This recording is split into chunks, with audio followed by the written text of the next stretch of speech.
Muy buenas noches para todas. Muchas gracias por su asistencia a esta tercera sesión de la estrategia Aprendiendo con mi tutor de la maestría en gestión financiera. Esta noche vamos a ver el tema de gestión de capital de trabajo. Vamos a ver las políticas de crédito, el efectivo, el inventario y el modelo Miller-Orr que habíamos quedado pendientes de explicar y un ejemplito para desarrollar en clase y también uno que ustedes van a desarrollar. ¿Ok? Entonces, voy a compartir pantalla y empezamos. Ok, bueno. Aquí tenemos entonces la presentación. ¿Me confirman, por favor, si ya aparece ampliada la, la inicial? Sí, señor. Ok, perfecto. Muchas gracias. Bueno, entonces, como se observa allí, vamos a ver gestión del capital de trabajo. Entonces, empecemos por el capital de trabajo. ¿Sí? Capital de trabajo y fondo de maniobra. Están muy relacionados. El capital de trabajo es el recurso con el que cuenta la empresa para realizar sus operaciones productivas y que le permite cumplir con su ciclo operativo, independientemente de las fuentes que lo financian. Dicho capital de trabajo está conformado por un componente transitorio o temporal y un componente permanente. Eso es muy importante, ¿sí? Que normalmente eso no se especifica, pero el capital de trabajo tiene un componente temporal o transitorio y uno permanente. Las necesidades transitorias de capital de trabajo se financian por lo general con pasivos circulantes, ¿sí? O sea, corrientes, y se determinan mediante la suma de tres cuentas del balance: el efectivo, las cuentas por cobrar y el inventario. Mientras que las necesidades permanentes, ¿sí? De capital de trabajo se financian con margen de maniobra y que se determina así, ¿sí? Simplemente la suma de los capitales permanentes, es decir, recursos propios o patrimonio neto más pasivo a largo plazo, ¿sí? Menos activos fijos o activos no corrientes. ¿Okay? Ahora nos preguntamos, ¿por qué se presenta esta diferenciación? Pues porque durante la operación diaria de la empresa se están recuperando recursos que le permiten cubrir necesidades transitorias o normales, como pago de nóminas, seguros, alquileres, compra de insumos, inventarios, etcétera. Sin embargo, durante la operación diaria también se presentan variaciones en el nivel de actividad y en la duración del ciclo operativo que requieren de capital de trabajo permanente o margen de maniobra para poder financiarse. Dicho monto se calcula así: patrimonio neto más pasivo a largo plazo menos activo fijo. Es decir, parte de los capitales permanentes que no está absorbida por la financiación del activo fijo, ¿sí? El remanente. Bueno, dichos capitales permanentes asumen características similares a las de un capital inmovilizado. Capital inmovilizado es que el activo fijo, ¿cierto?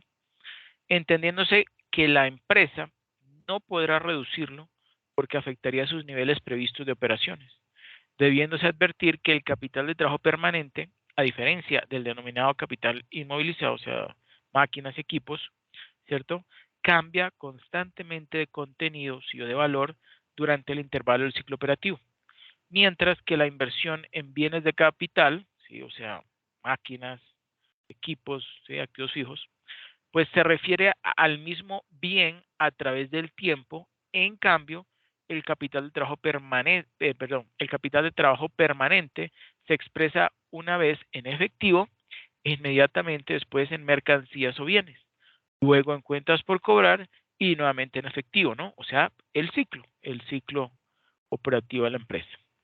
¿Hasta ahí todo claro o hay alguna duda?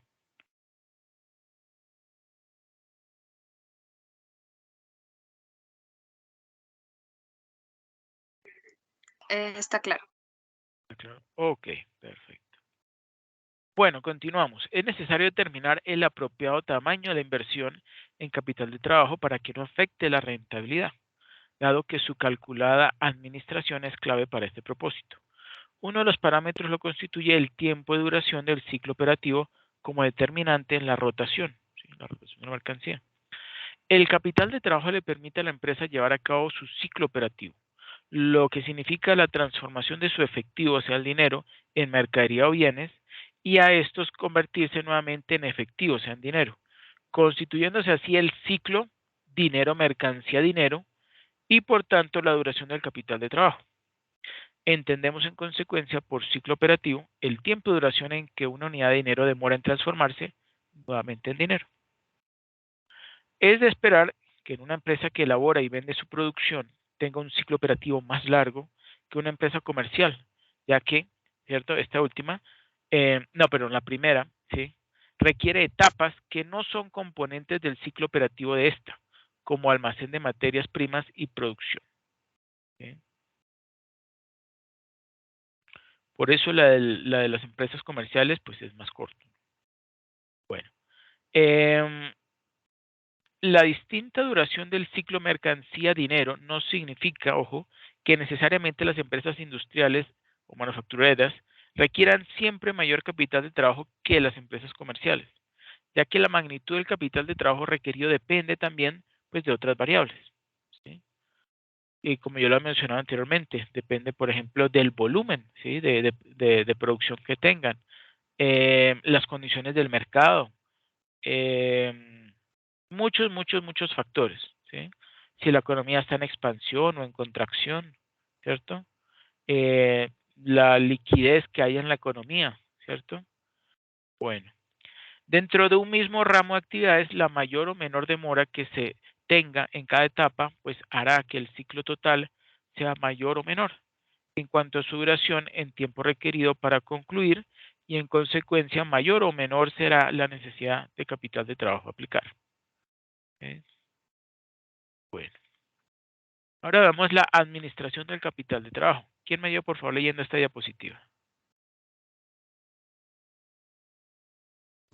Sí, señor. El capital de trabajo es una medida del grado en el que la empresa está protegida contra los problemas de liquidez.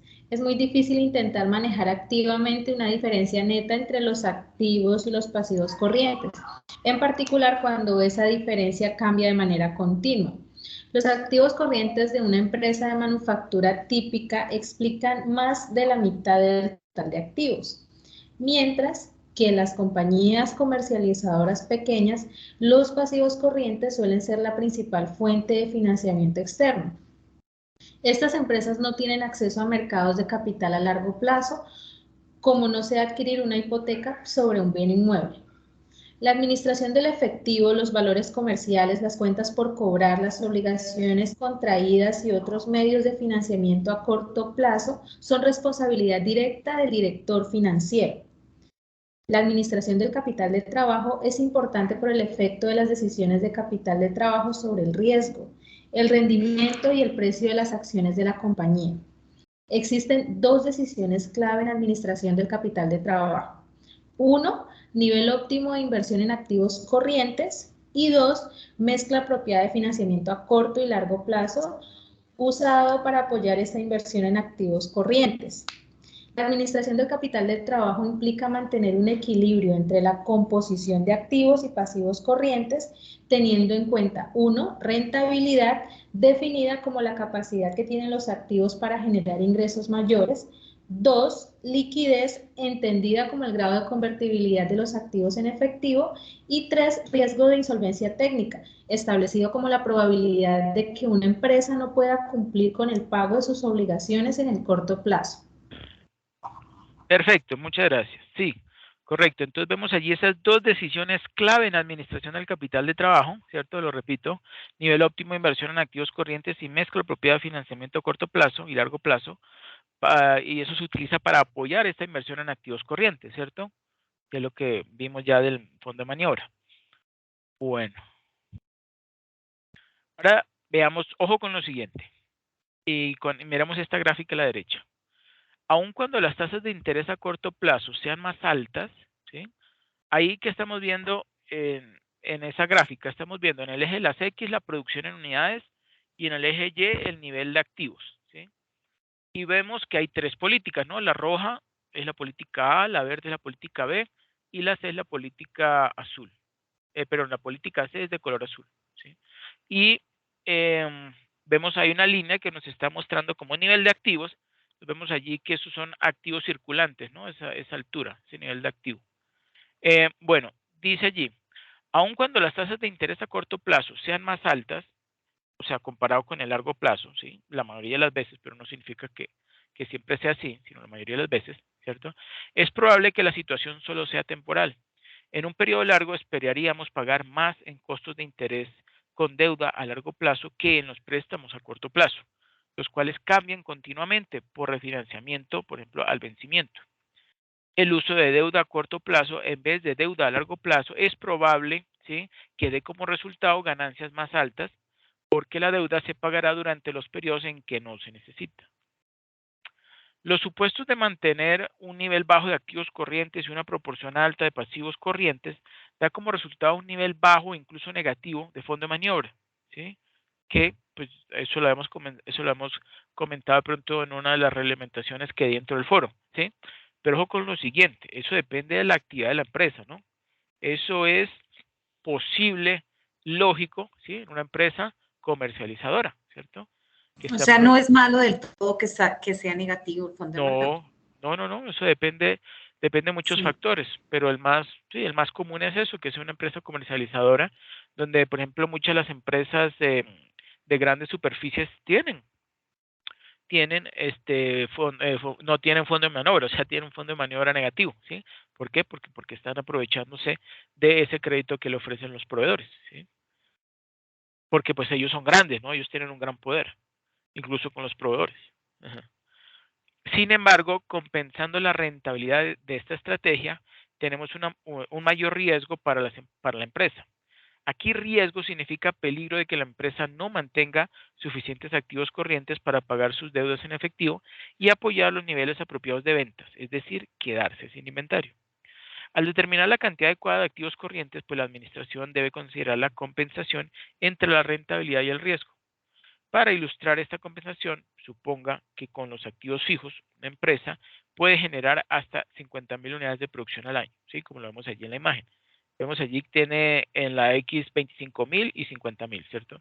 Bueno, digamos que son máximo 50.000 unidades de producción al año.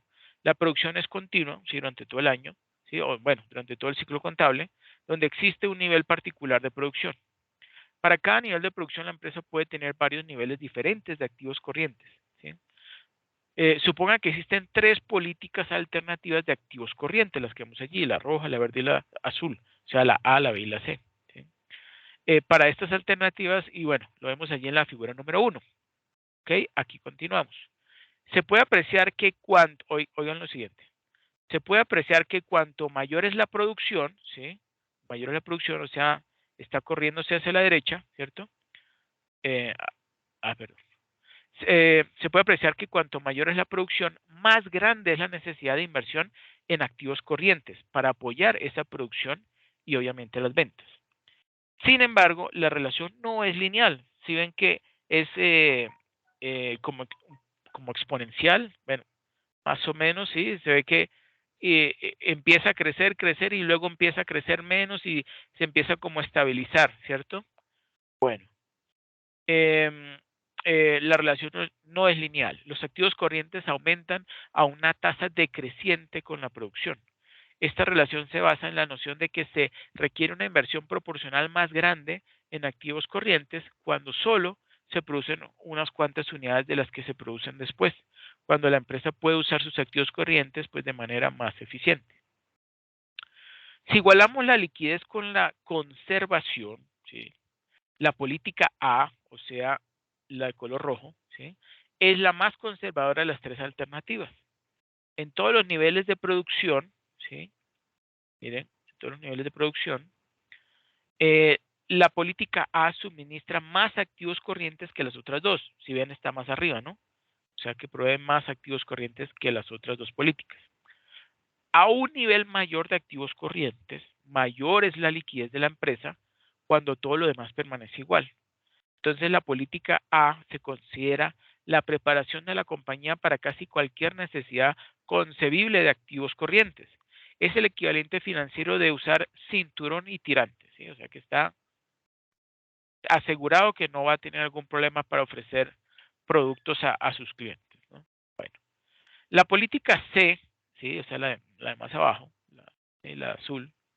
La política C es la de menor liquidez y se puede etiquetar como agresiva, ¿sí?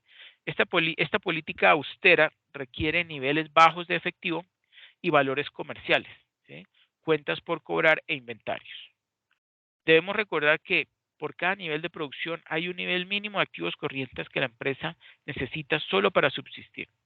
Existe un límite para qué tan austera puede ser una empresa. Ahora, podemos resumir las categorías de las políticas alternativas de capital de trabajo con respecto a la liquidez así. Entonces, vemos allí que en amarillo está ese factor liquidez. En la parte superior hay una flecha hacia la izquierda dice la derecha, hacia la izquierda dice alta, hacia la derecha dice baja, y debajo, o sea, alta, pero en cuanto a liquidez se encuentra la política A, al otro extremo, baja liquidez, se encuentra la política C, y en el medio se encuentra la política B, ¿cierto? Bueno, si bien la política A claramente ofrece la mayor liquidez, uno se puede preguntar cómo se clasifican las tres alternativas cuando dirigimos nuestra atención a la rentabilidad, ¿sí? No a la liquidez, sino a la rentabilidad. Entonces, para contestar esta pregunta necesitamos reformular o formular la ecuación de rendimiento sobre la inversión, o RSI, ¿sí? Que como vemos allí, ahí debajo, RSI, o sea, rendimiento sobre la inversión, es igual a utilidad neta sobre activos totales, ¿sí? Y si lo podemos descomponer aún más, ¿sí? Esos activos totales, o sea, en el denominador, como efectivo, más cuentas por cobrar, más inventario, más activos fijos, ¿sí? O sea, los corrientes más los no corrientes, ¿cierto? Bueno, de la ecuación anterior se observa que al disminuir las cantidades de activos corrientes, ¿sí? Como por ejemplo, un cambio de la política A hacia la política C, ¿sí? O sea, que disminuye su liquidez, aumentará la rentabilidad potencial. ¿Okay? ¿Por qué? Porque pues no está desperdiciando recursos, ¿cierto? Los está aprovechando al máximo, pero obviamente puede quedarse ilíquido. ¿Hasta ahí todo claro?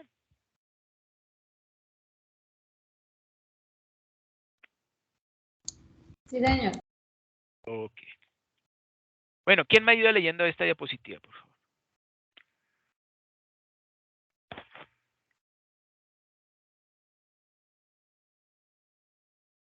Neidy, por ejemplo.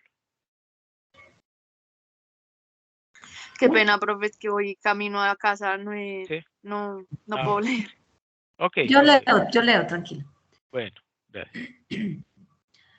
Administración del capital de trabajo. Si podemos reducir la inversión de la empresa en activos corrientes, al tiempo que podemos apoyar de manera adecuada la producción y las ventas, el RCI aumentará.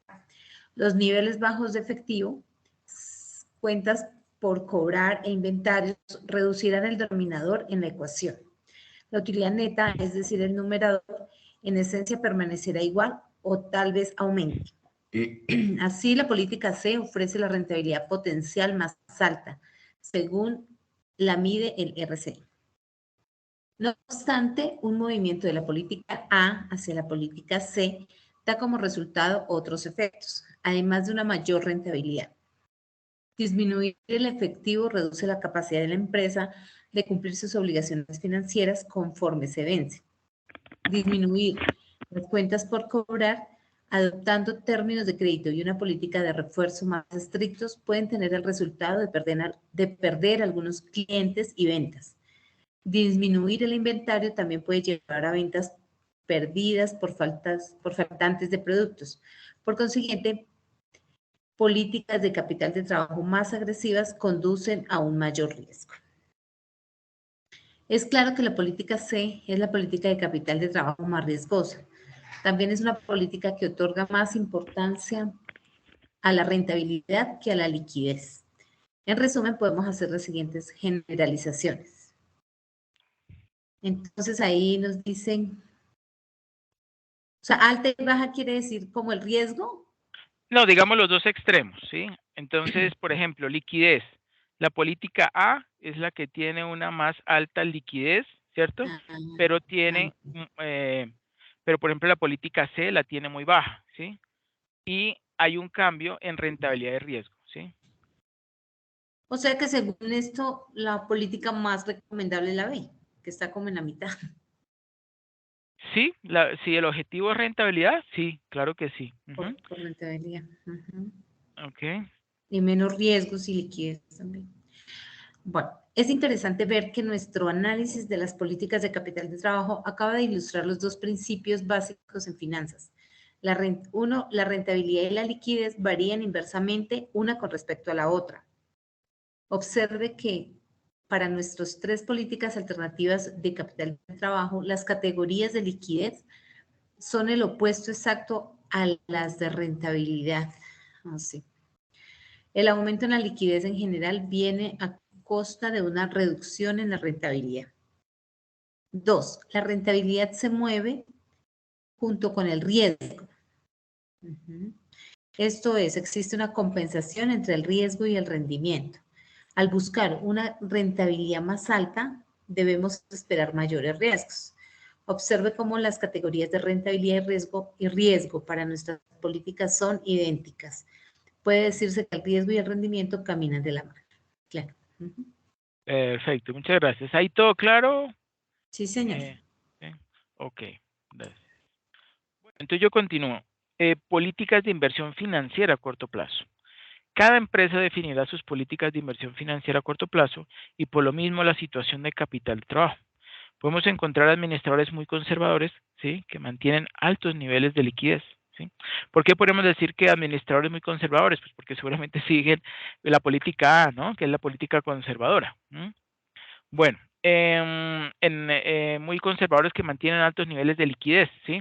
O sea, en efectivo, cuentas por cobrar o inventarios, ¿cierto? Financiados con alternativas no tan estrictas en cuanto a plazos, para responder sin dificultad a sus deudas. También los hay más arriesgados que buscarán alcanzar niveles de capital de trabajo neto de cero o hasta negativo, ¿sí? Lo que significa que los recursos disponibles son menores que las deudas a corto plazo. El peligro, obviamente, de llevar a cabo políticas arriesgadas de inversión, ¿sí?, como la política C, en capital de trabajo, es que dicha política, por lo regular, se sustenta en premisas de venta y cobro que pueden fallar.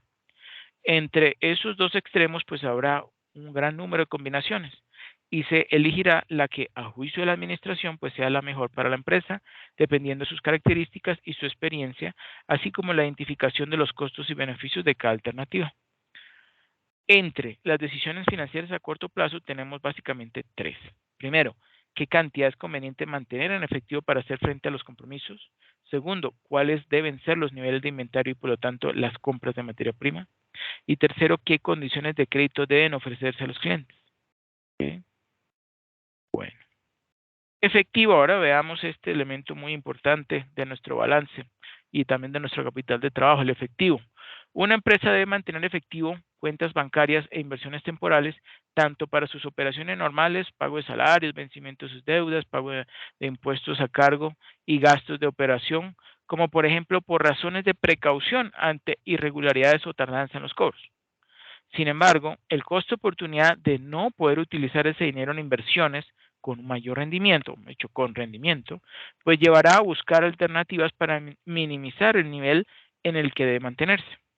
Es importante determinar el saldo mínimo que debe mantenerse en efectivo, mismo que dependerá de tres factores, ¿sí?, como son, primero, el costo de oportunidad; segundo, la incompatibilidad entre las fechas de entrada y salida de dinero, que eso sucede, obviamente, siempre; tercero, seguridad en la cobranza; y cuarto, yo dije que tres, eran cuatro; y cuarto, factibilidad para conseguir financiamiento a corto plazo y para invertir los excedentes temporales.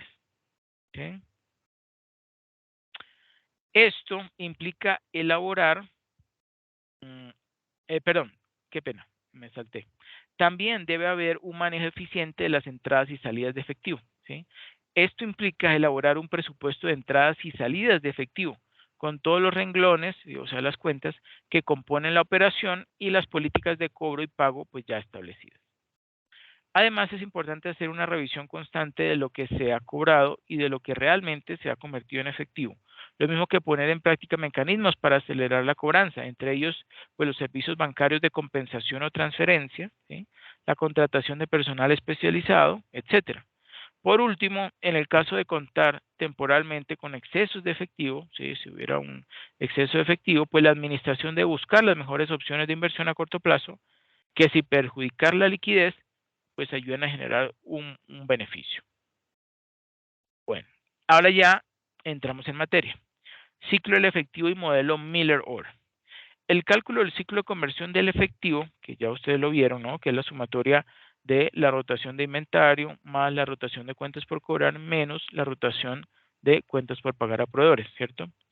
Entonces, el cálculo del ciclo de conversión del efectivo es sencillo y se resume en la suma algebraica, la que acabo de mencionar, del tiempo que tarda una empresa en procesar, mantener y colocar su inventario o aprovisionamiento, más el término o plazo que demoran sus clientes en pagar las facturas emitidas por la sociedad, menos el plazo que se toma la empresa para hacer frente al pago de las acreencias generadas por las compras a sus proveedores.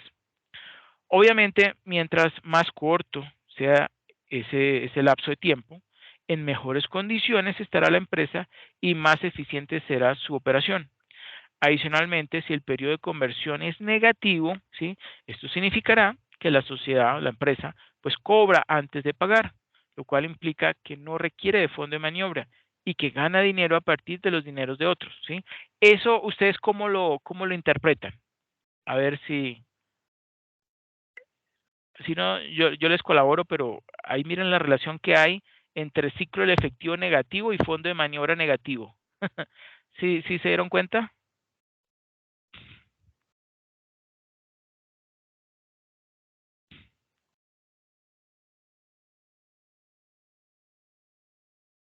Es que acuérdense que, ¿saben por qué tiene relación el fondo de maniobra con el ciclo del efectivo? Porque es que el ciclo, el fondo de maniobra es la cantidad, como ustedes saben, ¿no? De recursos, es un pasivo, ¿sí? Un tipo de financiamiento, ¿cierto? Para cubrir las necesidades permanentes, ¿cierto? De capital de trabajo, ese componente permanente, y resulta que eso está íntimamente relacionado con ¿qué? Con el ciclo efectivo, por ejemplo, si lo calculamos en días, que es lo más fácil de comprender, pues entonces esos días de ciclo del efectivo son los días en que la empresa requiere de capital, ¿cierto? De capital o de recursos para cubrir ese faltante de capital de trabajo permanente, ¿sí? Entonces, por eso, si nos da negativo en uno, pues también es muy lógico que también nos dé negativo en el otro, ¿ok? Es lo más lógico, pero no significa que se presente siempre, ¿ok? Bueno, ¿eso quedó claro o no? Que no las escucho.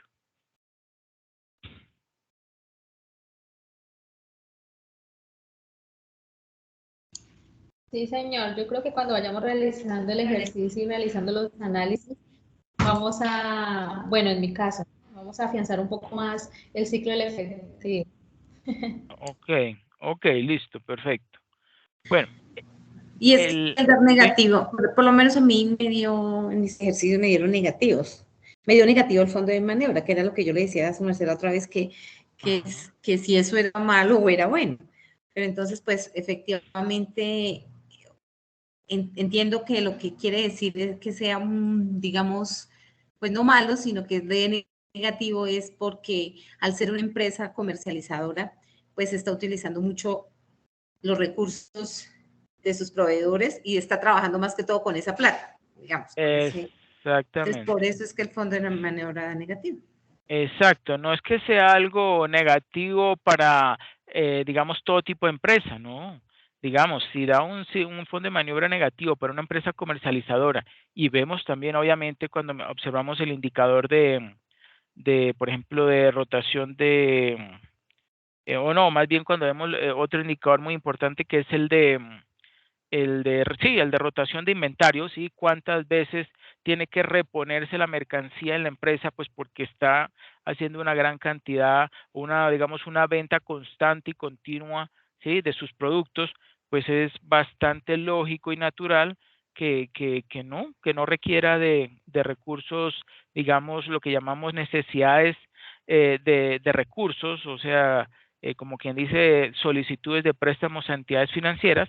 ¿Por qué? Porque se está financiando con esos mismos recursos que constantemente, ¿sí? Como está vendiendo más, pues obviamente me imagino que una gran proporción será crédito. Entonces esos, como que quien dice, esos cobros de las ventas a crédito se hacen bastante seguidos, ¿sí? No sé, puede ser cada 5 días yo vi por ahí algunos que les daba cada 6 días, ¿sí? que está recibiendo entonces cobros de ventas que hizo a crédito. Entonces, pues eso es muy bueno porque entonces está con bastantes entradas constantes y continuas de recursos y con eso mismo pues puede cubrir sus gastos diarios de operación, ¿no? De su ciclo de operación. Y pues eso es lógico, ¿sí? Tiene su razón de ser. Ahora, si fuera, por ejemplo, una empresa constructora y le dijera, por ejemplo, que no necesita fondo de maniobra, ahí sí uno diría, no, pero ahí sí está, ahí sí hay algo raro, eso no tiene lógica, ¿sí? A eso es que yo me refería, ¿ok? Bueno, entonces continuamos. El efectivo se debe considerar como la grasa que aceita la maquinaria de la empresa para que ésta pueda funcionar. La administración del efectivo es el proceso de controlar qué tanta grasa se necesita y dónde y cuándo aplicarla, ¿sí? Por tanto, es importante definir niveles mínimo, óptimo y máximo de efectivo que se debe mantener en la empresa. Entonces, por eso viene aquí el modelo. El saldo mínimo efectivo debe ser calculado por la gerencia tomando en cuenta los siguientes criterios. Primero, con qué rapidez y economía, ¿sí?, una empresa puede obtener efectivo cuando lo necesita, ¿sí? Economía es el costo, ¿no? Considerando el costo. Segundo, con qué precisión se pueden pronosticar las necesidades de efectivo, ¿sí? Y tercero, cuánto dinero se desea conservar preventivamente para cubrir casos de emergencia, ¿sí? Entonces, ahí viene la solución. Para calcular el punto de retorno, el límite inferior y el límite superior de efectivo, ¿sí?, de ese efectivo que hay que mantener como colchón, pues existe el modelo estocástico de Miller-Orr, ¿cierto?, de administración de efectivo, cuyas fórmulas son las siguientes. Bueno, digamos fórmulas no, sino digamos variables. Límite inferior, pues es un valor que establece la compañía, ¿sí?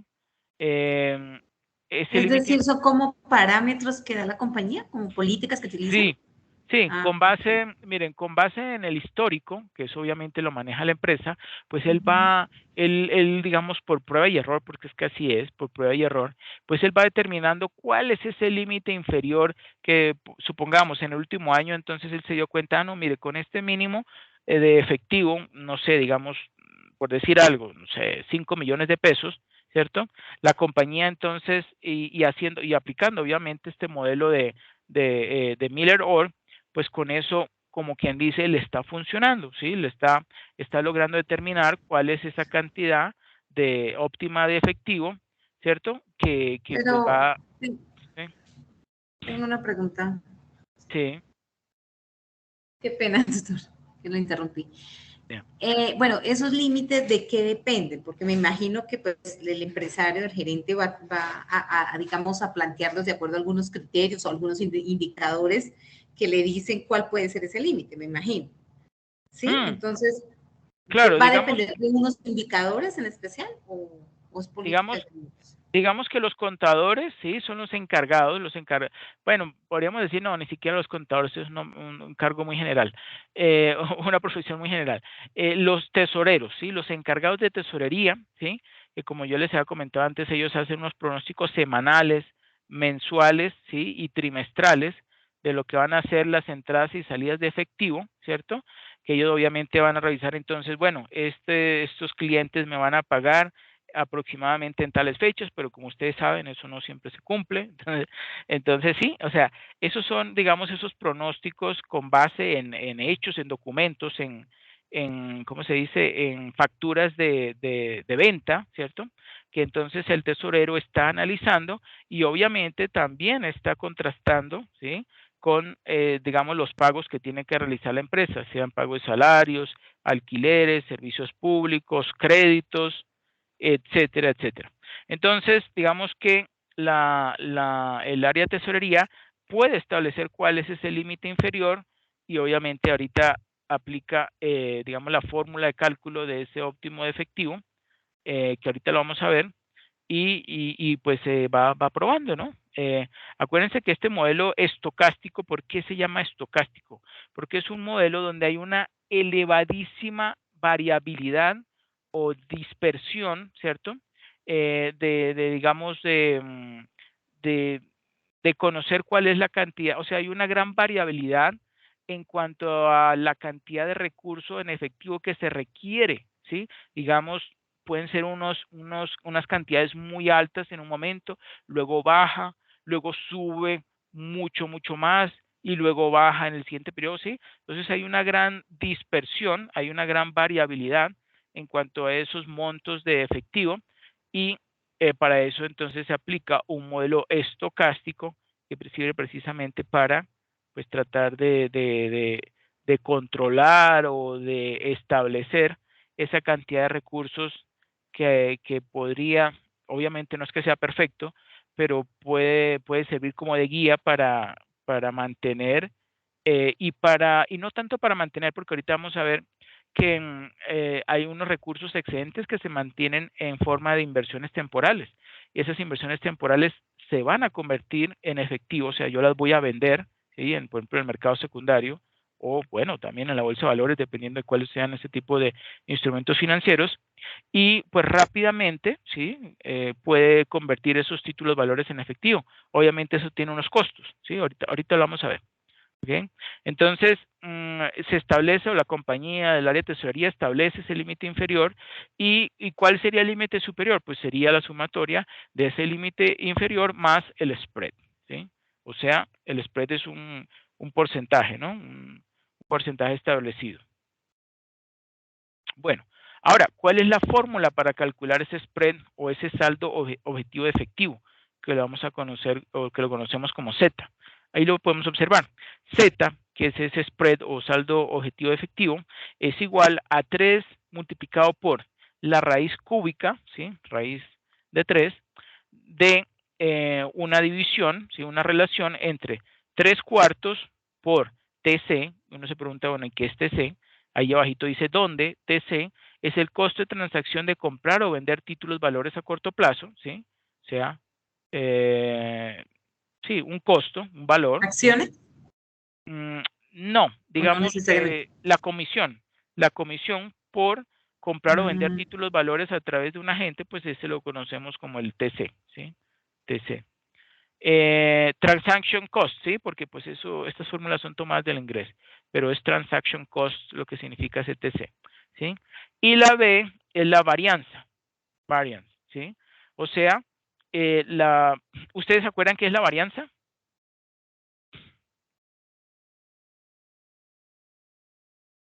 ¿Y cómo se calcula? ¿No?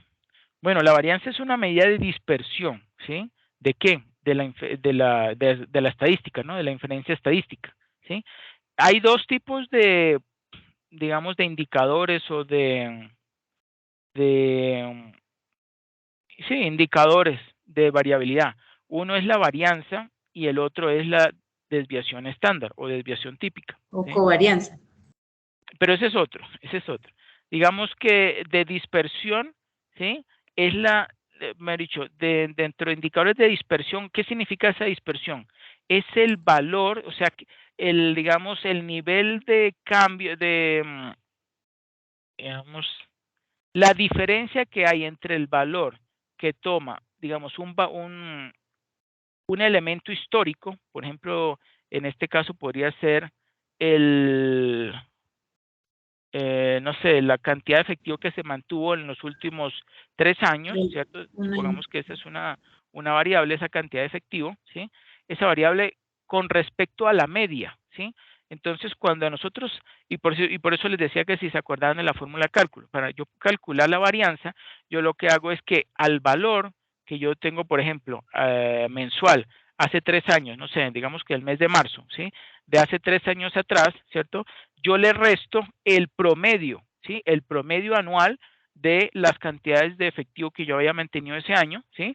Entonces, esa diferencia yo lo elevo al cuadrado, ¿sí? Eso al elevar al cuadrado cualquier valor negativo, pues me queda convertido en positivo, ¿sí? Ahí yo solamente voy a analizar son las diferencias que hay entre ese valor que se obtuvo, por ejemplo, en marzo y el promedio que se obtuvo en todo el año, ¿sí?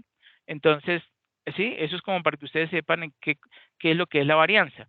Y si yo a esa varianza le saco la raíz cuadrada, ¿sí? O sea, lo elevo a un medio, obtengo la desviación estándar, que es otra medida de dispersión con respecto a la media, ¿sí? Que ofrece la inferencia estadística o la estadística. ¿Ok? ¿Sí está claro? más o menos. Sí, profe, eso lo estamos viendo también en métodos cuantitativos. Ok, bueno, perfecto. Entonces ustedes saben de qué estoy hablando. Listo. Pero no me acuerdo, pero sí ya. Ok. Bueno, y la R, pues es la tasa de interés diaria de rendimiento, ¿cierto? Que ofrecen los títulos valores invertidos a corto plazo, ¿sí? La R, ¿sí? El rate, ¿sí? Bueno, entonces ahí tenemos esa fórmula, ¿sí?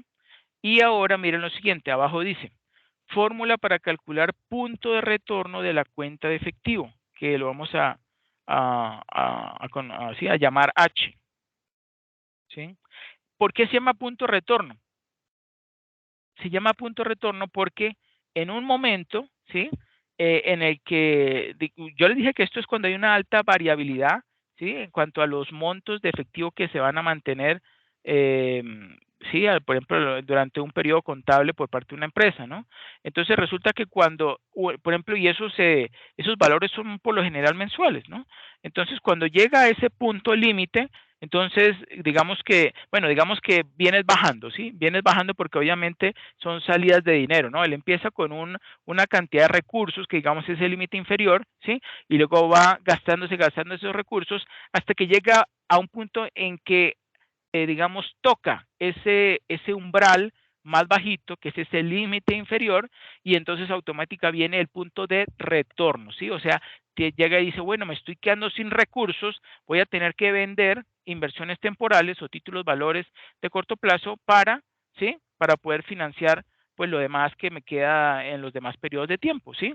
Y entonces por eso es que hay una cuestión de retorno nuevamente hacia la parte superior o hacia el límite, digamos, superior, ¿sí? Bueno, ahorita, Ese retorno no ¿sí? tiene que ver nada pues con también la que utilizamos en finanzas, que es la TIC, la tasa interna de retorno. No tiene nada que ver. No, este sí no tiene nada que ver, no. Es Ok. porque acuérdense que la tasa interna de retorno, ¿sí? Es el rendimiento que obtiene el proyecto por sí solo, ¿sí? Sí, la Y rentabilidad. Ujú. en cambio, este tiene que ver es con la cantidad de efectivo Efectivo. que la Ok. empresa está continuamente gastando, pero que llega un momento en que cuando toca ese límite inferior, ¡chum! Entonces le dicen, por ejemplo, al tesorero, mire hermano, por favor agarre y venda tanta cantidad de títulos valores, ¿sí? Eso obviamente va a tener un costo que le tenemos que pagar, esa comisión que tenemos que pagar a, no sé, a la empresa encargada de hacernos esa gestión, y nuevamente quedan recursos para continuar con la operación durante el resto del mes o la unidad que se esté tomando, ¿sí? O la semana. ¿Ok? Bueno, entonces, la H, que es ese punto de retorno, es igual al límite inferior más un tercio, ¿sí? Multiplicado por el Z. El Z dijimos que era el saldo objetivo efectivo, ¿sí? Entonces, cuando se alcanza el límite superior, ¿sí? O sea, estamos hablando del inferior, ahora bien, el superior, cuando se alcanza el límite superior, se debe invertir esa diferencia, ¿sí? ¿Eso qué significa? Si llegó o tocó el umbral superior, el límite superior, pues ¿eso qué significa? Pues le está diciendo a la empresa, mire hermano, usted tiene más plata de la que debería tener, pues agarre esa plata y la pone a invertir, ¿sí? Entonces dice ahí, se debe invertir esa diferencia en títulos valores de corto plazo, pero en el caso que se alcance el límite inferior de efectivo, pues se deben vender títulos valores invertidos, ¿sí? Lo contrario, ¿sí? Lo contrario. Para volver al punto de retorno, ¿sí? El objetivo es llegar siempre al punto de retorno. ¿Okay? Esto lo mencionó Gallagher 2001 en la página 474 de su libro. Ahora viene un ejemplo. Una compañía decidió mantener un saldo de $10,000 en efectivo, ¿sí?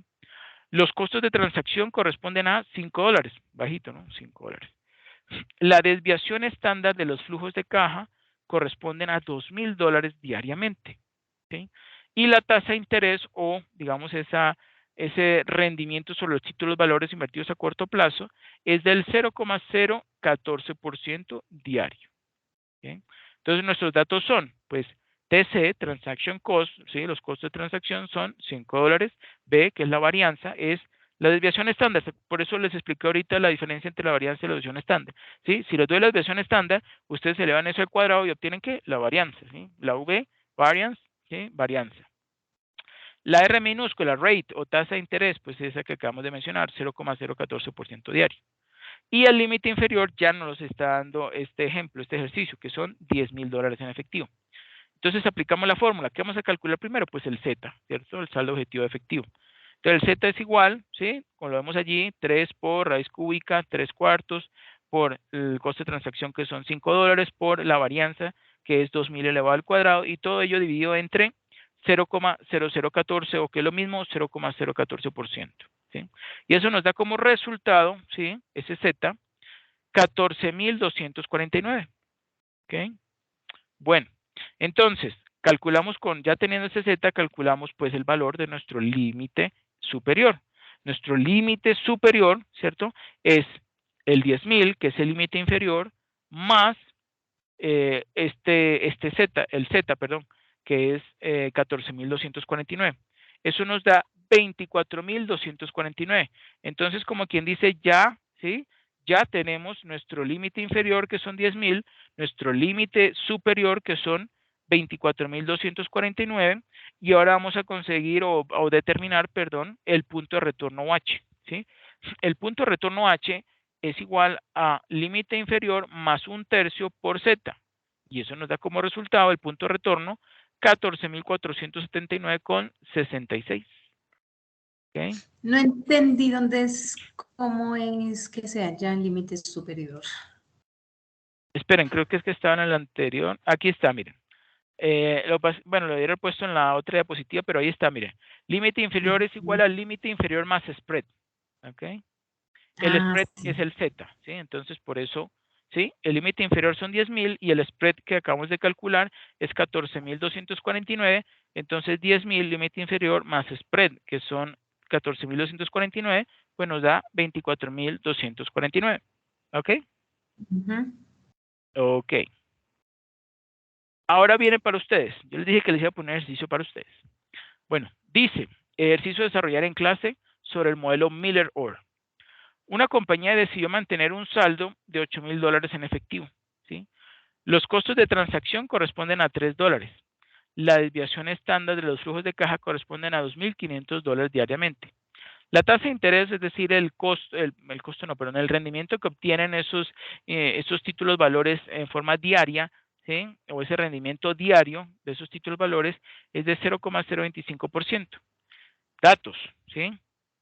Entonces, nuestro transaction cost son $3, la varianza 2.500 al cuadrado, ¿sí? O sea, la desviación estándar al cuadrado, el rate 0,025% diario y nuestro límite inferior $8,000.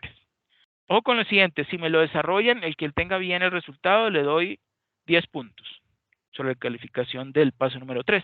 Entonces pueden empezar ya. Y les voy a dar... Pero debería dejarnos ver la fórmula, profe. Bueno, ahí está. Y hay límite, obviamente. 4 minutos. Empieza ya. Ay, madre, pero no alcancé a colocar los datos. Anoten los datos. Ahí está. Ay, gracias.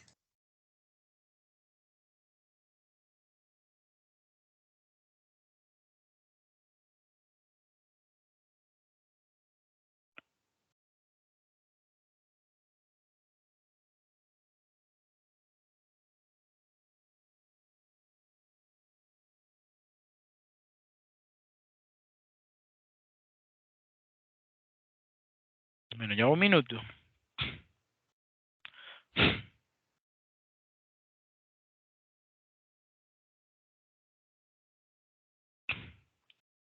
¿Me dejas ver la fórmula, por favor?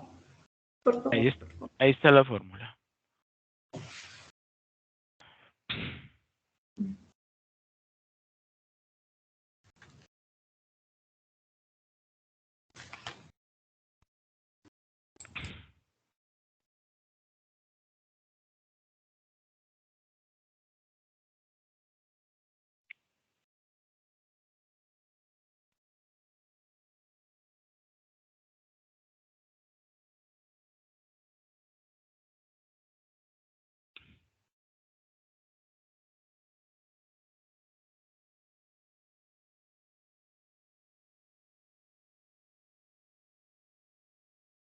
Dos minutos, faltan 2.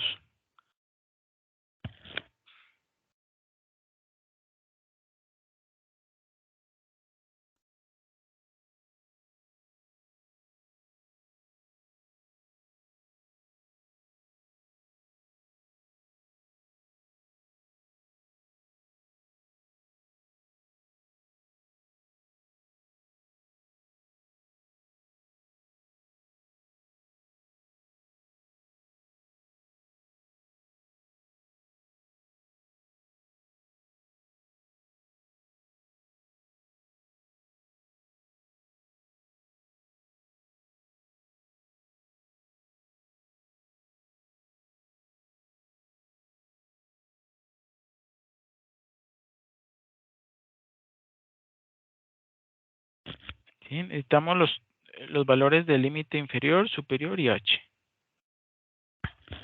No, espere, profe, ya casi. Ah, bueno. Listo, queda un minuto.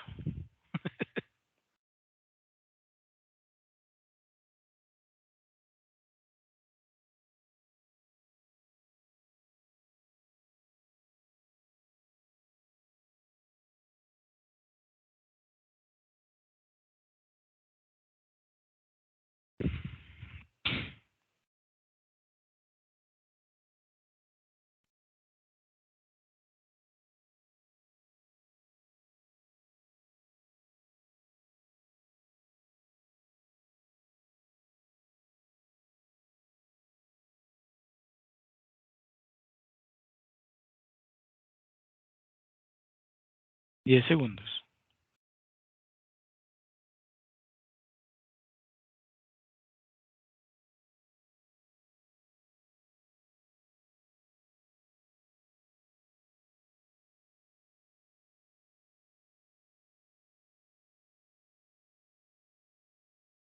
Listo.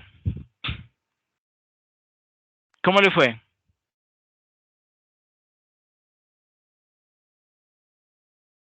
Ya estoy sacando el resultado. Ay, ya casi medio minuto, porfa.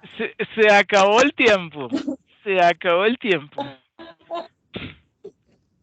Bueno, tranquila, eso yo sé que es normal. Si uno no está acostumbrado a ver, si ve algo nuevo, pues obviamente le cuesta a uno, obviamente, analizarlo, mirarlo, organizarlo, ¿sí?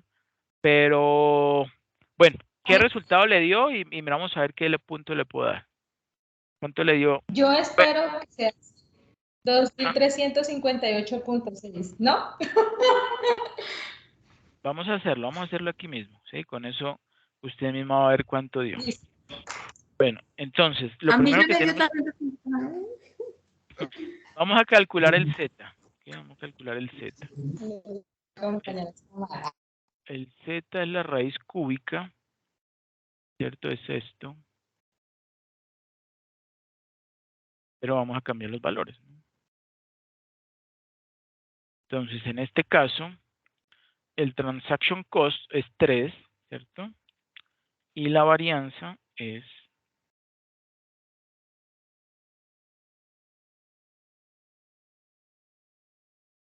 cuadrado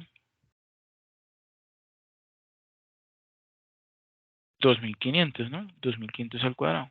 Y el rate, la tasa de interés, ¿cierto? Es en decimal 0,00025, ¿cierto? Entonces, ¿esto cómo nos da? Pues por dentro, bueno, tenemos 3 por tan...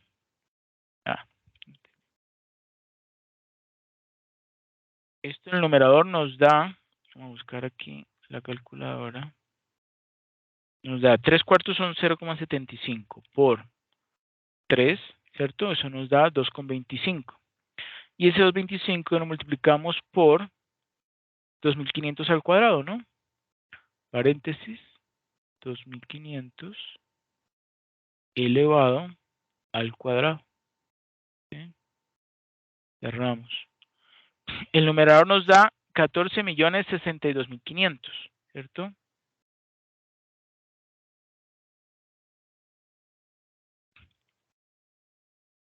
Y el denominador, pues lo mismo, ¿sí? 0,00025. O sea, esto dividido entre 0.00025. Un número bien alto, ¿no? Pero, ojo con lo siguiente. A eso le vamos a sacar que la raíz cúbica. ¿Qué significa la raíz cúbica?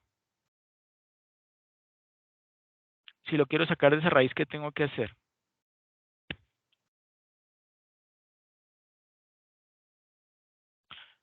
Raíz cúbica significa que está elevado a la 1/3, ¿no? ¿Sí?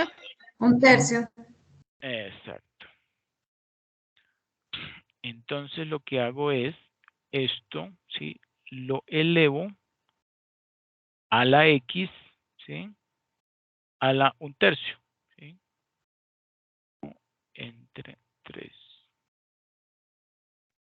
Y miren, nos da 3.831,54 y eso lo multiplicamos por 3. Entonces eso nos da 11.494. ¿Cierto? ¿Le dio lo mismo? No, ¿cierto? ¿O sí? No, a mí no me dio. No. Bueno, por eso lo Muy desarrollamos cerca. acá. Estaba cerca. Deberías colocarnos otro ejercicio para... Ok. Bueno, entonces ya tenemos Z. Ahora calculamos el límite superior. Dijimos que era igual a límite inferior. Más 1/3 por 2. Exacto. Inferior más 1/3 por Z. Es igual a los 8.000, ¿sí? Los $8.000 más eso dividido entre 3, ¿cierto? 11.494,64 entre 3, ¿cierto? Entonces agarramos esto, lo dividimos entre 3, nos da 3.831,54 y le sumamos 8.000. Y nos da 11.831,54. Y el H es el punto de retorno. Ahí, punto de retorno. Ah, no, perdón, el punto de retorno era H. El límite inferior era simplemente el Z más el límite inferior, ¿sí? Como quien dice, aquí no es este es H. El límite superior es igual al límite inferior hacia el spread, o sea, el Z. Quien dice 8.000 más 11.494,64. ¿Sí? ¿Qué eso da qué? 19.494,64.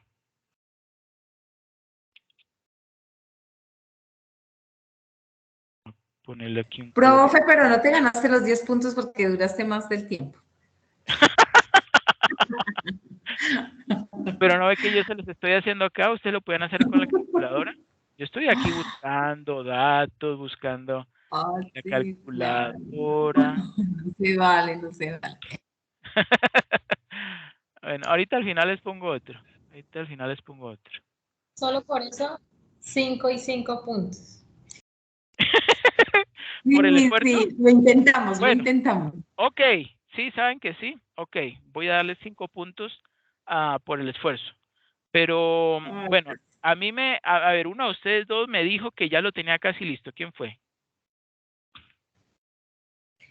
Pues yo, o sea, yo lo hice, pero entonces mi error fue que al dividir la tasa de interés cogí todo, o sea, con la raíz.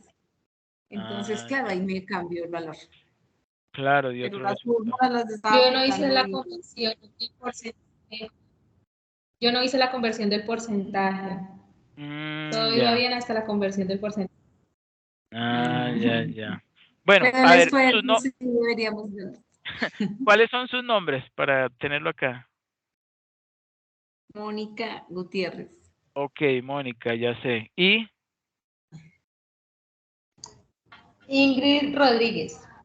Ingrid. Ok, listo. Mónica e Ingrid, listo. Ok. Entonces van 5 puntos para cada una en el paso 3 extra. Listo. Ok. Gracias, doctor. Bueno, con mucho gusto. Claro que sí, hicieron un esfuerzo, es lo importante, es cierto. Incluso si a mí me colocan también a hacer algo nuevo que no estoy manejando, también seguramente tampoco hubiera alcanzado. Es cierto, es cierto.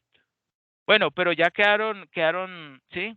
Quedaron listas para la próxima, para el próximo próxima web conferencia vamos a hacer lo mismo. Yo les doy puntos, ustedes intervienen, Súper. hacen la operación, le voy a dar en lugar de 4 o 5 minuticos y se ganan ahí puntos, ¿ok? Listo.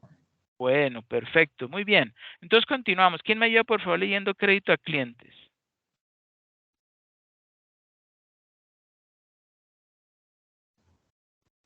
Crédito a clientes.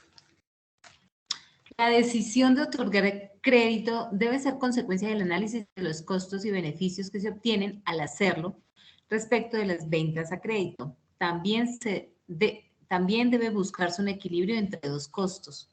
A, el costo de no otorgar el crédito.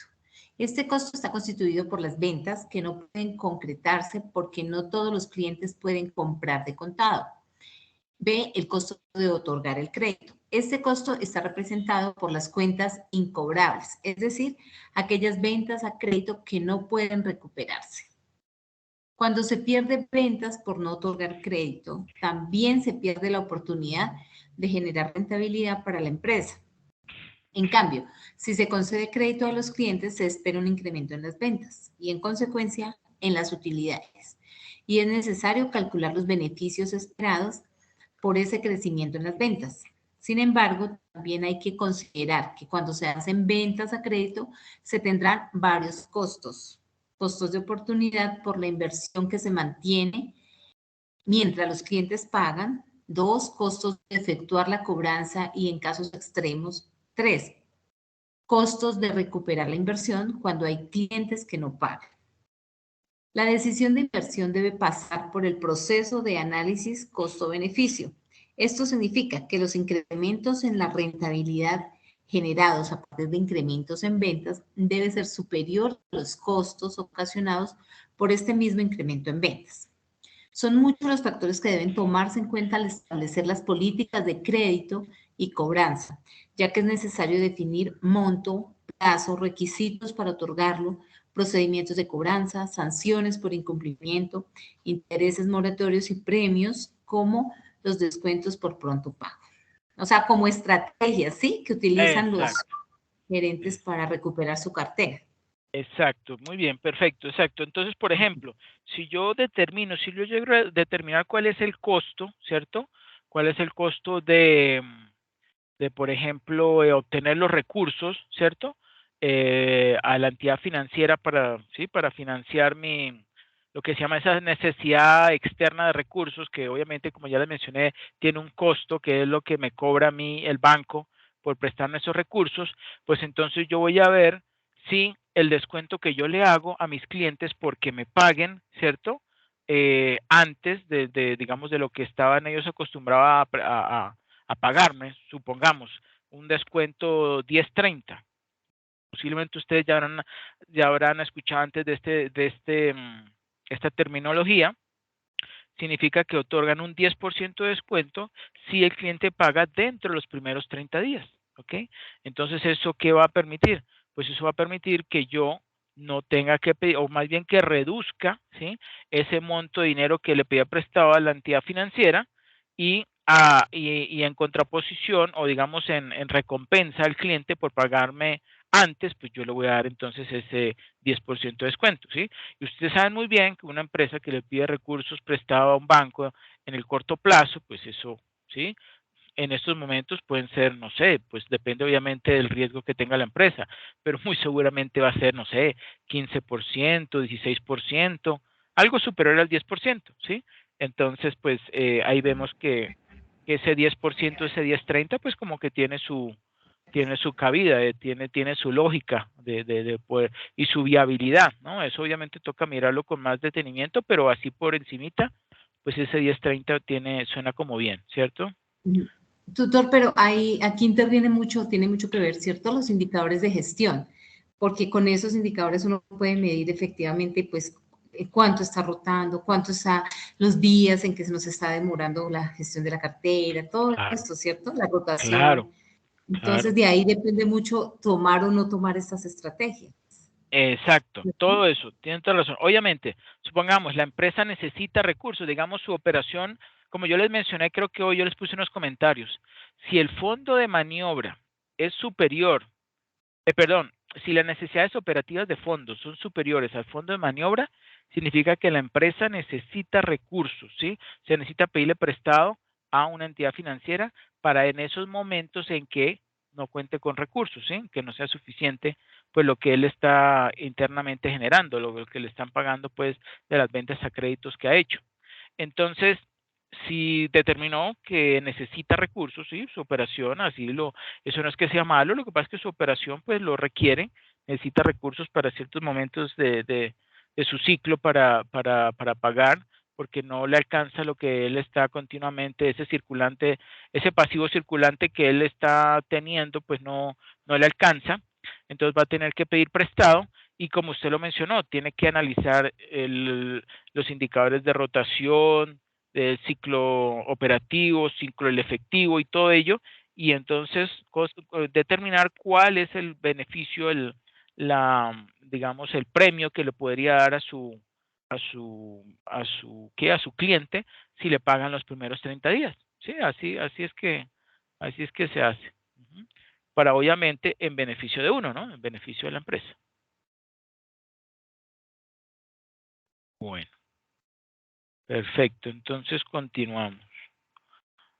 Cuando el cliente solicita el crédito, la información que presente y la que puede obtenerse de su historia crediticia son fundamentales para la futura recuperación de la inversión. Es importante mantener archivos actualizados de su desempeño como cliente para futuras solicitudes. La búsqueda y el mantenimiento de la información también representan un costo que debe ser tomado en cuenta. Recurrir al buró de crédito o centrales de riesgo como Atacrédito, Experian, Procrédito y TransUnion, que esas son las tres que hay autorizadas aquí en Colombia, en busca de la historia crediticia de solicitantes que no han sido clientes de la empresa, pues tiene un costo, pero también el beneficio de evitar pérdidas por otorgar financiamiento a personas con historia de incumplimientos en sus compromisos.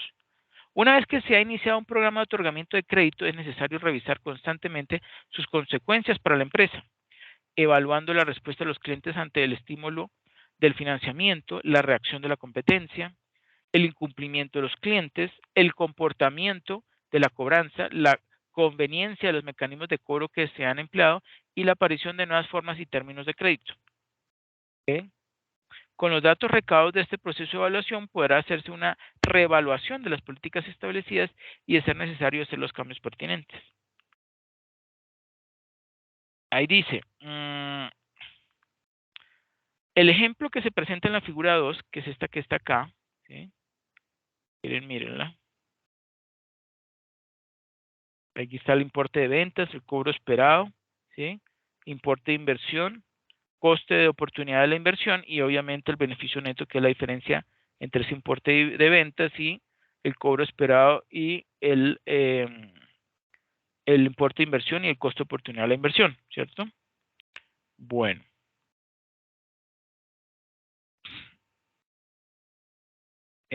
No, perdón, el beneficio neto es, qué pena, el cobro esperado menos el importe de inversión menos el costo de oportunidad de la inversión, ¿cierto?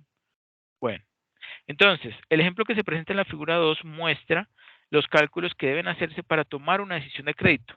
Un cliente hace un pedido de 100 unidades, ¿sí? Unidades de, no sé, de un producto, y solicita un plazo de 30 días para pagar. El precio de venta es de 270, ¿sí? Unidades monetarias por unidad, y el costo para la empresa es de 200, ¿cierto? O sea que está ganando 70. La empresa tiene capacidad para satisfacer esa demanda y sabe que si no otorga el plazo, el cliente no hará el pedido y comprará la mercancía con otro proveedor, ¿sí? O sea que sale perjudicado. Un análisis de crédito muestra que la probabilidad de que el cliente no pague es del 15% y la empresa ha determinado que su costo de oportunidad es del 3% mensual, ¿sí? O sea, el costo de obtener el dinero para financiar a los clientes. Entonces uno se pregunta, ¿conviene aceptar el pedido? Entonces, ahí están los cálculos. El importe de las ventas corresponde a importe de cuentas por cobrar. O sea, 100 unidades por 270, que es el precio de venta, nos da 27,000.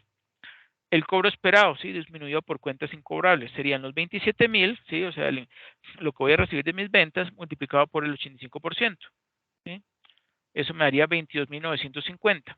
Y a ese valor le resto el importe de la inversión, que son esos, o sea, lo que a mí me costó fabricar esas unidades, que son 100 unidades por 200, que es mi costo unitario. Eso me da 20,000, ¿sí? 22,950 menos 20,000, pues ahí me sobran 2.950, ¿cierto? Y a ese 2.950 le resto 600, ¿sí? Que es el costo oportunidad de la inversión, que es el 3% respecto de ese costo, que son 20.000, eso da 600, ¿sí? Entonces 2.950 menos 600 nos da 2.350, ¿sí? Los resultados anteriores permiten tomar la decisión de otorgar el crédito. Observe que no se considera la posibilidad de cobrar 100% de las cuentas por cobrar, ¿sí? Por eso se toma en cuenta el cobro esperado, ¿sí? Miren que si es el 85%, significa que hay un 15% de que sean esas cuentas incobrables, ¿cierto? Bueno, también se toma en cuenta la inversión que la empresa tendrá que mantener durante el plazo de financiamiento otorgado y que es igual al costo de la mercancía que se vende. Finalmente, para poder hacer la inversión, la empresa deberá conseguir el dinero de una de las dos fuentes de financiamiento de las que tiene acceso, ¿sí? Que son o pasivo o capital. El costo que la empresa debe pagar por esos recursos recibe el nombre de costo de oportunidad en la ilustración y corresponde a los intereses que la empresa habrá de pagar si el dinero proviene de un préstamo o la rentabilidad exigida por los accionistas si fueron ellos quienes aportaron los fondos para hacer la operación, ¿sí? Bueno, ¿hasta ahí alguna pregunta o duda?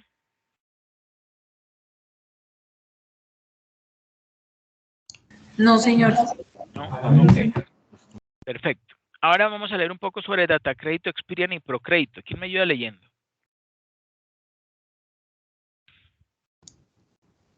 Sí, señor. Procrédito y Datacrédito son centrales de riesgo para servicios financieros y crediticios. A través de ellas, las compañías, entidades financieras, empresas, etcétera, que utilicen sus servicios obtienen la información del historial crediticio de sus clientes, la manera en que cumplen con sus obligaciones de crédito, retrasos en sus pagos de deudas y toda información tanto positiva como negativa de su vida crediticia. Contrario a lo que muchas personas piensan, todas las personas que utilizan servicios de crédito, ya sean bancarios, de telefonía, cable, etcétera, se encuentran dentro de la lista de las centrales de riesgo, pudiendo estar dentro de la lista blanca o la lista negra, lo que influye significativamente al momento de solicitar créditos, préstamos de dinero. Es importante destacar que estar dentro de la lista blanca de las centrales de crédito, Procrédito y Datacrédito, es decir, no tener incumplimientos de pago en el historial crediticio, no es suficiente para ser un cliente ideal de préstamo. Es importante mantener una buena reputación y aumentarla al realizar los pagos de deudas a tiempo, pagar las cantidades establecidas y en general tener un buen comportamiento de pago. Así como estar en la lista negra no le asegura al cliente que su solicitud de crédito será rechazada de plano, pues si no es una conducta usual o el reporte es considerado de baja importancia, queda de parte del banco, empresa, cooperativa, decidir si la persona podría ser apta para recibir o no el préstamo o crédito. En ocasiones, tener una mala reputación en las centrales de riesgo significa que la persona tiene un reporte de morosidad abierto. Ok, perfecto, muchas gracias. ¿Sí? Eso ustedes seguramente ya lo habían visto, ¿no? Y miren los cambios que ha habido en los últimos años, ¿no?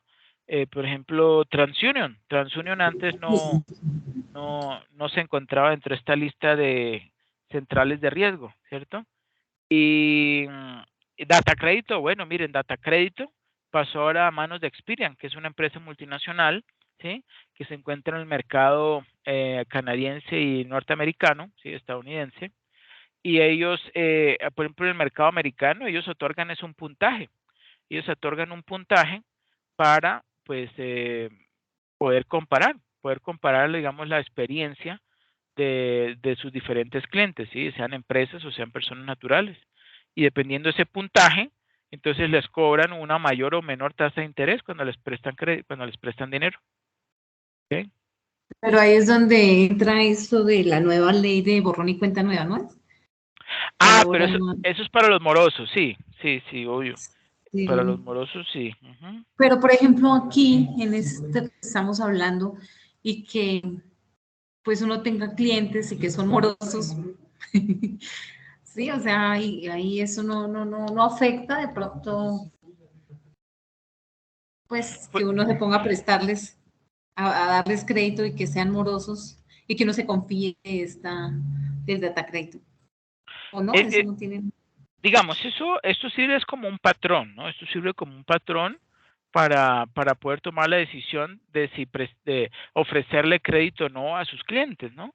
Pero como él mismo dice, digamos, si por ejemplo un cliente que está en la lista negra, pero fue porque, no sé, digamos, algo que le ocurre a uno, el, el pago que tenía programada la empresa hacerme a mí, a la empresa, se le demoró 1 o 2 días, pero no fue por culpa de él, fue porque, no sé, hubo un toque de queda, hubo un daño en los sistemas, sí, algo que prácticamente es imposible de haber evitado, pues entonces, y obviamente, ustedes saben, Data Crédito y Procrédito, esas entidades como incumplió, independientemente del motivo, pues lo coloca dentro de la lista.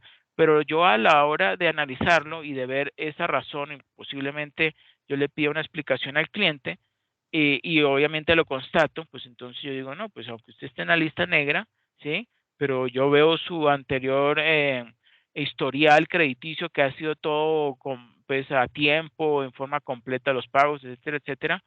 Pues nada, yo le sigo prestando y le sigo otorgando créditos sin ningún problema, ¿sí? Así es que hay que O manejarlo. se solicitan los pasisalvos, lo que ya pagó. Sí. O también los pasisalvos, exacto. Nos puso 7. Eso es correcto, ¿sí? Eso sirve como guía. Ahora, si por ejemplo la entidad es una entidad pública, ¿sí? Que obviamente también tiene que cumplir con unas normas bien estrictas de todo esto, pues, no sé, también, no, pero incluso también yo creo que en el sector público tienen que también considerar esas situaciones que no, digamos, representan una historial crediticio a un cliente, sino que fue algo esporádico, por un error o por un hecho que se sale de la normalidad, pues ellos seguramente también lo analizarán antes de posiblemente rechazar el otorgamiento de crédito a un cliente, ¿no? Sí. Sí, eso hay sus excepciones en todo. Sí. Bueno, aquí me ayuda leyendo características de Datacrédito, Experian y Procrédito. Yo, profesor. Okay. Hay una pequeña diferencia entre ambas empresas, a saber, Datacrédito por lo general se encarga de reportar información crediticia a los bancos, las empresas de telecomunicaciones y sector de servicios. Esta central de riesgo se encuentra bajo vigilancia y regulación de la Superintendencia Financiera de Colombia. Procrédito registra a los clientes y o personas que no hayan cumplido sus responsabilidades crediticias con comercios o comerciantes y se encuentra vigilada por FENALCO. Mire, señor. Cabe destacar que Procrédito y Datacrédito son centrales de riesgo encargadas de almacenar información del historial crediticio de cualquier persona con obligación de pago y reportarla a las empresas registradas cuando éstas la soliciten, mas no tienen potestad para decretar quién puede o no puede recibir un crédito, sino mostrar cuáles son las posibilidades de estos clientes de cumplir correctamente con sus responsabilidades financieras basándose en un comportamiento de pago anterior. Tampoco tienen la potestad de crear esta información, ya que los datos con los que se crean los reportes e informes de la deuda deben ser exclusivamente los emitidos por la Superintendencia Financiera. Además, al firmar el contrato de un crédito préstamo, el cliente está aceptando que la central de riesgo afiliada a la entidad realice un reporte en caso de morosidad y recopile su información crediticia. Perfecto, muchas gracias. Sí, entonces como ven allí, Procrédito, pues mira, son los pagos hacia comercios, sí, empresas comerciales y comerciantes, ¿sí? En cambio, lo que tiene que ver con empresas de telefonía, bancos, entidades financieras, cooperativas, ¿cierto? Bueno, todos esos otros tipos de empresas, eso lo maneja es Datacrédito Experian. ¿Sí? Ok. Ahora, inventarios. Las empresas comercializadoras tienen inventarios de productos terminados mismos que se adquieren para ser vendidos más adelante. Las empresas que producen bienes y servicios deben mantener 3 tipos de inventarios: materia prima, producto en proceso y producto terminado. De acuerdo con lo expuesto antes acerca del ciclo operativo y el ciclo efectivo, ¿sí? Un ciclo operativo neto, se necesita recurrir a fuentes de financiamiento diferentes del crédito otorgado por los proveedores para financiar la inversión durante el tiempo que transcurre entre la fecha de pago de los mismos y el cobro de las cuentas por cobrar. Por lo anterior, puede afirmarse que la inversión en inventarios tiene un impacto importante en las necesidades de efectivo y de financiamiento de cualquier empresa. Cuando se está determinando el costo de inventario, deben identificarse todos los componentes del costo, tanto los costos directos como los indirectos, porque una mala identificación no permitirá una buena planeación de los precios y mucho menos identificar su margen de ganancia. Una vez más, la decisión dependerá del análisis costo-beneficio de la conveniencia de tener cierto nivel de inventario. Es claro que el principal beneficio de tener inventarios es que podrá satisfacer la demanda de los consumidores y como consecuencia la empresa tendrá utilidades. Si se habla de inventarios de materias primas o de productos en proceso, pues contar con ellos brinda la seguridad de que la producción no se va a detener por alguna insuficiencia y que los productos podrán ser vendidos cuando estén terminados. La administración financiera busca, en el caso de los inventarios, minimizar el costo de mantener determinados niveles de inversión. Esto incluye el costo de oportunidad, al tener que utilizar dinero que podría tener determinado rendimiento en otras alternativas, ¿sí? El costo de oportunidad. Y los costos de almacenaje, que incluyen desde el espacio físico para guardar los materiales hasta las instalaciones necesarias para que esos materiales se conserven con las características y volúmenes requeridos por producción y ventas.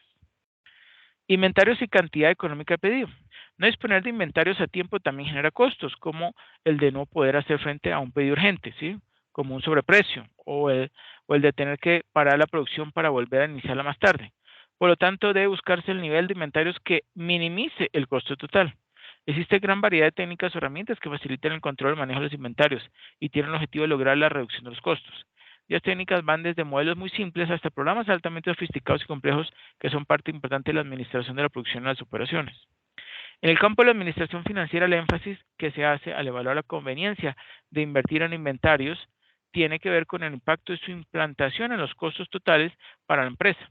Algunas de esas técnicas ya muy conocidas y de fácil aplicación son la cantidad económica de pedido, el CEP. El modelo de la cantidad económica de pedido permite determinar la cantidad de inventario que se recomienda mantener y que reduce los costos al mínimo. El modelo utiliza una fórmula matemática que considera que los costos de tener inventarios y los costos de no tenerlos pues, se comportan en forma inversa. Por ello, debe haber un costo mínimo para cierto nivel de inversión. Por ejemplo, considera el costo de una empresa que utiliza mensualmente 1000 unidades de cierto material, cuya producción es uniforme y que cuenta con las 1000 unidades al principio de cada mes. Mantener inventarios le cuesta a la empresa $6 por unidad o 6 unidades monetarias por unidad. Y el costo de hacer un pedido es de 63 en cada ocasión. Uno se pregunta, ¿le convendría hacer pedidos mensuales de 1000 unidades? Podríamos hacer algunos cálculos siguiendo el procedimiento de prueba y error para observar qué pasa con los costos totales en un año cuando se cambia el tamaño del pedido. Un supuesto de los cálculos que se presentan en la figura 2, ¿sí? Esta, ¿sí? Figura 3, perdón. Figura 3 es que lo que se recibe al principio del periodo se consume totalmente durante el mismo, de manera que el nivel de inventarios al final del mes es de 0 unidades. Por lo mismo, el inventario promedio durante cada mes es de 500 unidades. ¿Okay? Esperen, yo corrijo de una vez esto que es la figura 3. Bueno. ¿Sí? Esta es la figura 3. ¿Qué vemos allí? Pedido anual, número de pedidos 1, costo de mantenerlo, dijimos que el costo independientemente era de 6, un costo fijo de 6, ¿cierto? Y el costo de pedir son 63, que es variable, ¿cierto? El inventario inicial son 12,000 unidades, digamos, si es anual. El inventario promedio son 6,000, el costo total de pedir 63, el costo total de mantener serían 36,000, ¿cierto? Y el costo total anual son 36,063. ¿Sí está claro eso de dónde salió?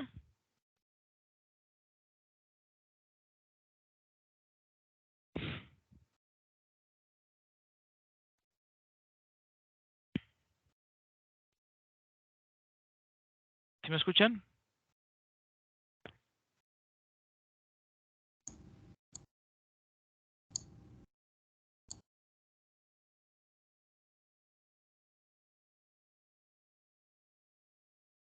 ¿De dónde salió ese costo total de mantener que son 36,000? ¿Qué creen ustedes?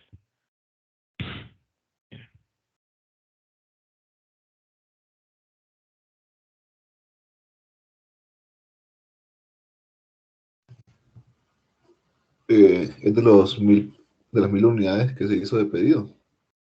Ok, ajá. Porque ¿Quién decía habla, que Diego? costaba William. William. Ok, William. Listo. porque decía que costaba, creo que era 3 mantener la unidad. Ah, no, mantener 6 Ujú, por unidad. Entonces, por las 1000 unidades saldría ese valor, ¿no? exacto. Ok. Listo. Bueno, entonces miren lo siguiente. Hay un pedido que puede ser anual o semestral o trimestral o bimestral, ¿sí? Cada 2 meses, o mensual o quincenal. ¿Sí? Miren, por ejemplo, el quincenal, yo lo he resaltado en color verde, ¿cierto? ¿Eso qué significa? Como es quincenal y lo estamos comparando contra el anual, pues tendría que hacerse 24, ¿no? 24 pedidos, ¿sí? ¿Por qué? Porque ¿cuántas quincenas caben en un año? 24, ¿cierto? Ok. Luego, el 6 y el 63, pues ya sabemos que esos son, como dice allí, son mantener el inventario le cuesta a la empresa, digamos, un costo fijo de 6 por un, perdón, es un variable, qué pena, 6 por unidad. Y el costo de hacer un pedido es de 63 en cada ocasión, ¿sí? O sea que, digamos que es un fijo por cada pedido. ¿Sí? Bueno, allí haciendo esos cálculos, ¿sí? Vamos a entrar ahorita en detalle. Vemos que el costo anual por hacer 24 pedidos quincenales sería de 3012, ¿sí? Costo total anual 3012, ¿sí? Y bueno, también tenemos cálculo semanal y diario. Entonces, miramos aquí lo que dice debajo. La figura 3, esa que tenemos allí, muestra los costos totales que se tendrían para pedidos de diferente tamaño. El primer renglón indica el costo total de mantener la inversión en inventarios si se hace un solo pedido anual, ¿sí? Un solo pedido anual tenemos que asumir 36.063, ¿sí? Así, perdón, en la última columna vemos que el menor costo se obtiene con pedidos quincenales, ¿sí? Miren, de estos costos anuales, de este costo total anual, el más bajito es este, el que yo sombreé de color verde, ¿sí? Que da 3012, ¿sí? Eh, y miren lo que dice. Así podría contestarse la pregunta inicial, ¿sí? Señalando que no conviene hacer pedidos de 1000 unidades cada mes, ¿sí? O que son esos mismos 12.000 unidades, ¿sí? Sino más bien hacer pedidos de 500 unidades cada 15 días. ¿Por qué? Porque haciendo pedidos de 500 unidades cada 15 días o cada quincena, pues voy a lograr reducir mis costos a tan solo 3012, ¿sí? Bueno, así podría contestar la pregunta inicial señalando que no conviene hacer pedidos de 1000 unidades cada mes, sino de 500 cada 15 días. El modelo de determinar esa cantidad óptima de pedido permite encontrar directamente ese resultado y para ello se aplica la fórmula que dice costo económico de pedido igual a raíz cuadrada, ¿sí? De 2, número 2 por T. T es la necesidad total de materiales en un año, ¿sí? En este caso son, digamos, si fueran mercancías de 12.000 unidades de inventario, ¿cierto?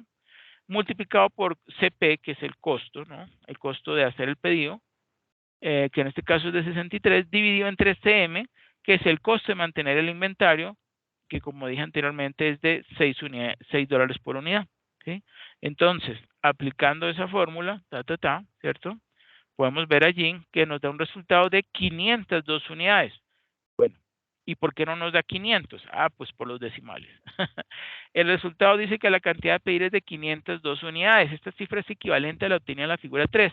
La diferencia es que por el redondeo de las cifras, pues no nos da 502, pero bueno, 500 es, digamos, 502 es el valor correcto y justo, pero pues así, aquí como lo hemos hecho ahora simplemente sobre este formatico sin considerar los decimales, pues nos daba 500, pero realmente debería ser 502 unidades. ¿Ok? Bueno. Ahora, veamos el sistema de costeo basado en actividades o activity-based cost, que ustedes seguramente lo han escuchado, ¿sí? Este sistema es un modelo de administración de inventarios que los divide, ¿sí?, en grupos de acuerdo con la inversión requerida, de tal forma que los mayores esfuerzos de manejo y control se ejercen sobre el grupo que representa los mayores niveles de inversión y no necesariamente sobre los inventarios más cuantiosos si se consideran las unidades en existencia. La idea es establecer una jerarquía para reducir los inventarios con más impacto en los costos. También, ¿sí? Una pregunta. Perdóname, el CFP entonces sería, pues de acuerdo a ese resultado que da, que es el que, digamos, el que dice su merced que es el que genera menores costos para la empresa, o sea, que es el que nos va a indicar, o ese indicador nos permite saber cuál es el nivel óptimo de solicitar productos. Claro, el óptimo va a ser entonces el objetivo, digamos, una función de optimización va a buscar es encontrar el valor mínimo, ¿sí? De pedido, o sea, mejor dicho, buscar Menores cuál es el costos. costo mínimo, ¿sí? El costo mínimo Ujú. de hacer, el costo De la total cantidad de anual productos. mínimo, ¿sí? Buscando cuál es la cantidad de pedido que yo tengo que hacer para poder conseguir que ese costo anual pues sea el mínimo, ¿sí? O sea, sería, digamos, un proceso su objetivo es minimizar, ¿sí? Esa variable de costo anual total, ¿sí? Entonces, Eso ok, sería como, era eso, qué pena. Gracias. ok, no, tranquila. Justo a tiempo o just in time, que es el HIT, ¿cierto? Para las empresas cuya producción es la materia prima de otras y por lo tanto tiene una demanda derivada, pues se han desarrollado sistemas que permiten una administración eficiente de los inventarios, pues si se conoce su demanda, la planeación o el cálculo de los requerimientos de los materiales o productos en proceso, pues es relativamente fácil de establecer. Sistemas como el de just in time o justo a tiempo ayudan a minimizar los saldos en inventarios al elevar al máximo su rotación, puesto que la recepción de inventarios está sincronizada con el uso inmediato. Así es que ocurren en las economías avanzadas. Incluso en el sudeste asiático también ocurre así. Y eso, ¿cómo lo podíamos nosotros visualizar más fácilmente? Está llegando, digamos, no hay almacenaje, está llegando directamente el proveedor del producto y yo enseguida lo estoy utilizando o lo estoy utilizando o aplicando en la producción. Así, así es el just in time, ¿sí? Y claro, eso no se consigue así tan fácilmente.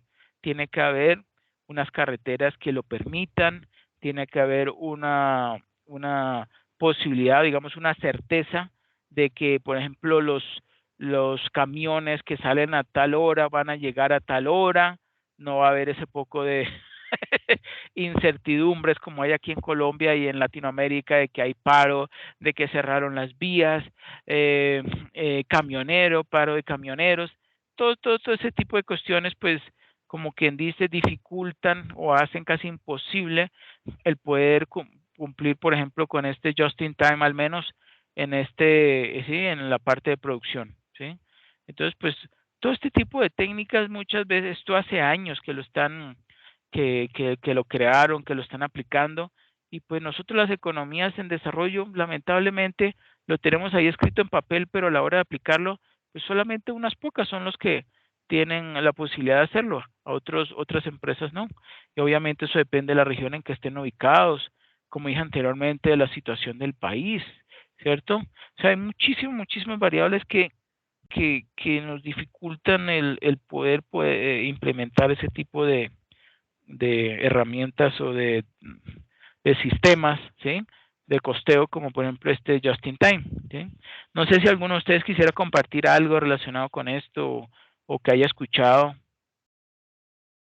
de alguna empresa.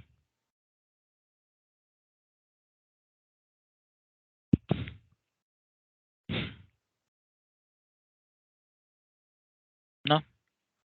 Bueno, entonces seguimos. ¿Quién me ayuda leyendo factores que determinan el nivel de inversión en capital de trabajo?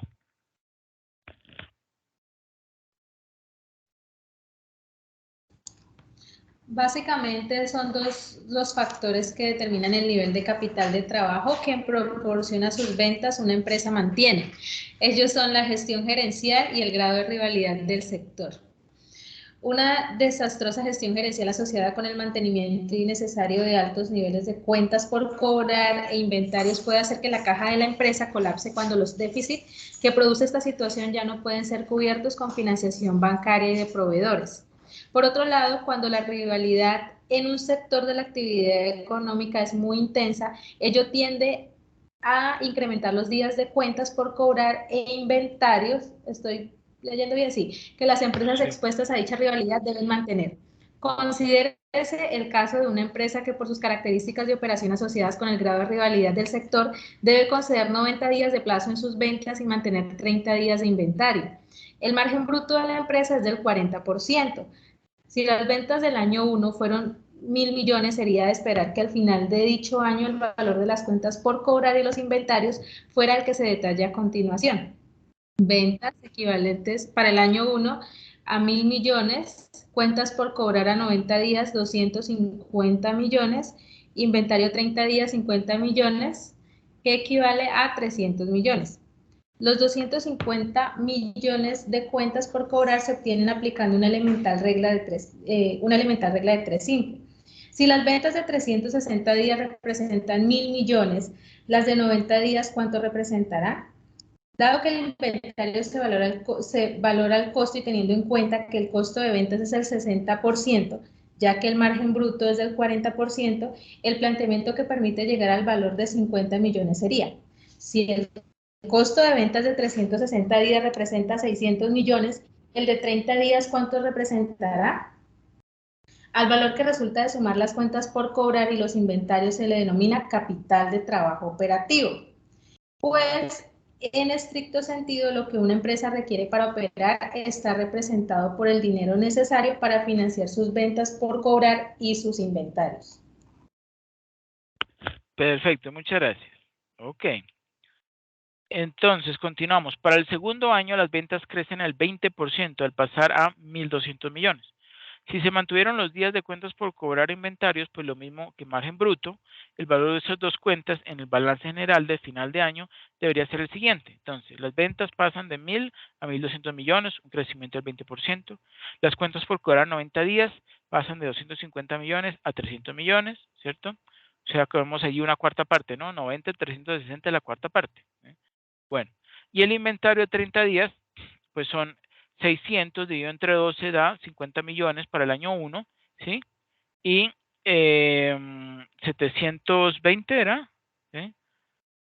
Sí, en este caso sería 720 millones dividido entre 6, pues da, perdón, entre 12 da 60 millones, ¿sí? Entonces sería el capital de trabajo operativo para el año 1, 300, ¿sí? 300 millones, para el año 2, mira, ahí faltaron 3 ceros. Para el año 2, 360 millones, es decir, hubo un crecimiento de 60 millones. Pero corregimos esto de una vez. 300 millones.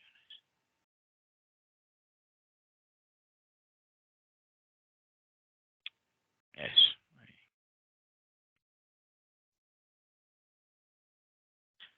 Bueno. Significa que el capital de trabajo operativo se incrementó en 60 millones. Inversión que debe ser financiada por el propio flujo de caja de la empresa. Y ese flujo de caja es la utilidad EBITDA. La utilidad EBITDA es la utilidad que finalmente se convierte en efectivo y queda disponible para atender los 5 compromisos que tiene la caja de toda empresa, a saber, que son primero el pago de impuestos, segundo, atención o pago del servicio de la deuda, ¿sí? O sea, intereses y abono a capital. Tercero, inversiones incrementales requeridas en capital de trabajo, ¿sí? Y cuarto, reposición de activos fijos y quinto, dividendos o pago de dividendos. El tercer compromiso es precisamente el de la inversión en capital de trabajo requerida para sostener el ritmo de crecimiento de la operación. Significa que no es lógico suponer que la inversión en capital de trabajo debe ser financiada con deuda o aporte de los socios. Eso es lógico, ¿no? Bueno, el ritmo al cual crecieron las cuentas por cobrar y los inventarios fue también del 20%. Sí, eso ya lo hemos visto, ¿sí? Todo eso fue con el 20% de incremento, tanto en ventas como en cuentas por cobrar como en inventarios, ¿cierto? Bueno. Ello fue así porque los días se mantuvieron, 90 para las cuentas por cobrar y 30 para los inventarios. Supóngase que las cuentas por cobrar y los inventarios hubieran reflejado magnitudes mayores, como por ejemplo las siguientes, ¿sí? Suponiendo, ¿no? En cuanto a las ventas, sí fue el 20%, pero por ejemplo, las cuentas por cobrar, ¿sí?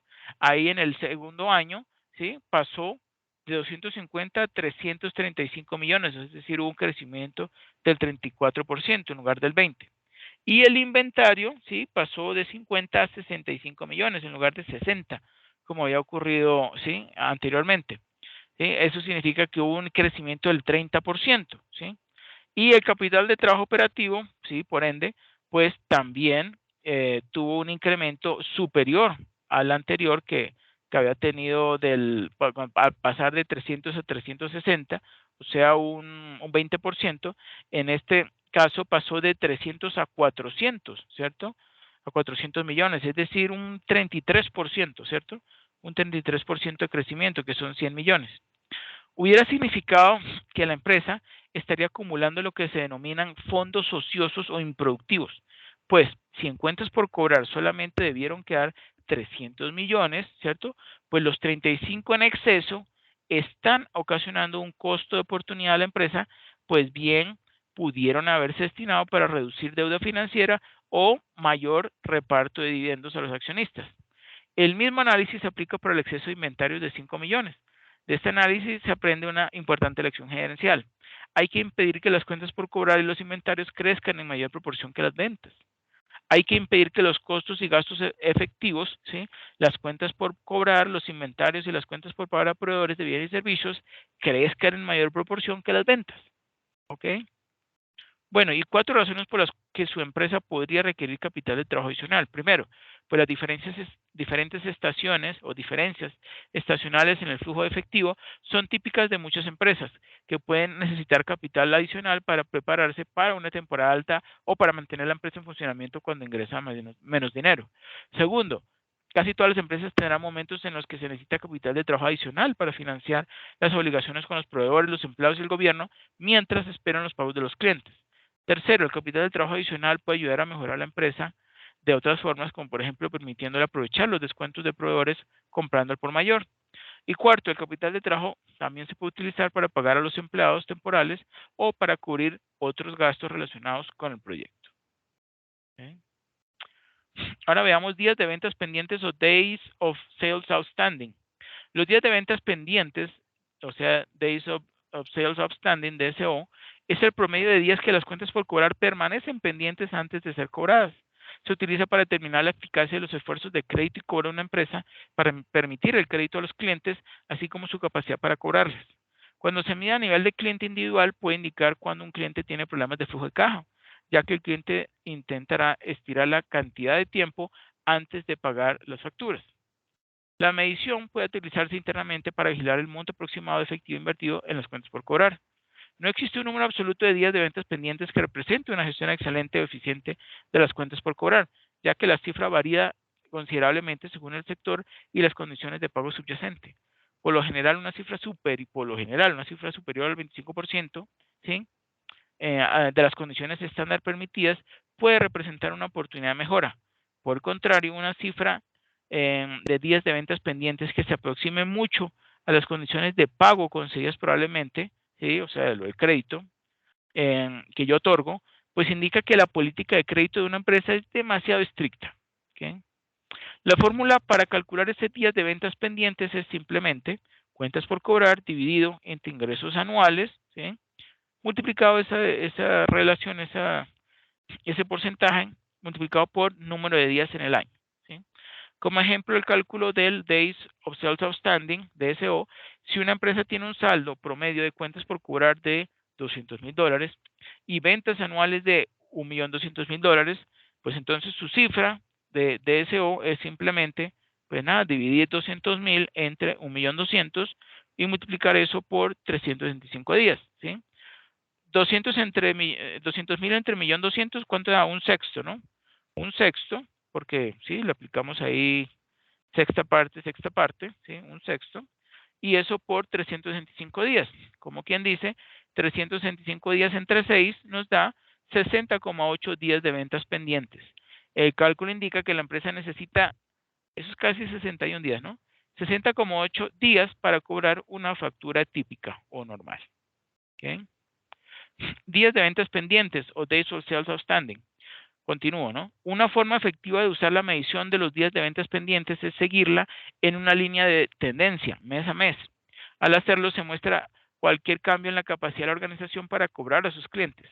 Si un negocio es muy estacional, o sea, varía mucho dependiendo de la estación, pues una variación consiste en comparar la medición con la misma métrica del mismo mes del año anterior. Esto proporciona una base más razonable para la comparación. Independientemente de la forma en que se utilice esta medición, recuerde que suele compilarse a partir de un gran número de facturas pendientes de pago, por lo que no proporciona ninguna información sobre la posibilidad de cobrar una factura específica.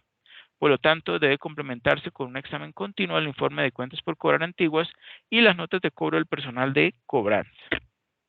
Conclusiones. ¿Quién me ayuda leyendo las conclusiones? Conclusiones. Gracias. Un sello distintivo de la buena gestión empresarial es la capacidad de utilizar la gestión del capital de trabajo para mantener un equilibrio sólido entre crecimiento, rentabilidad y liquidez. Cuando una empresa incurre en pérdidas y estas pérdidas afectan la caja, es porque la utilidad EBITDA fue negativa o porque siendo positiva fue inferior al monto de los gastos financieros. Cuando esto ocurre, existe el riesgo de que dicho déficit sea cubierto, igualmente de manera irresponsable, con una mayor financiación de los proveedores.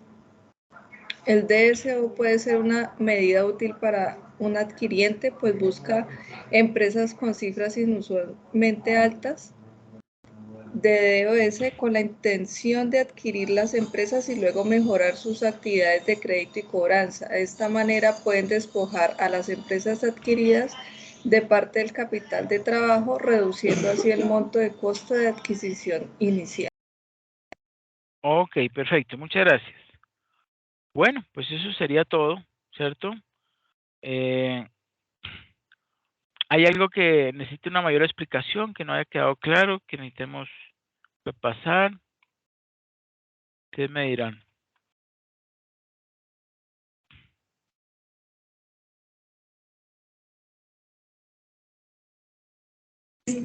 Este tema ya entra en la próxima actividad, tutor. En la colaborativa. Miren la colaborativa. La colaborativa, sí, parte de la colaborativa. Sí, la del modelo Bumol-Tobin. Digamos, de Miller-Orr no entra, ¿sí?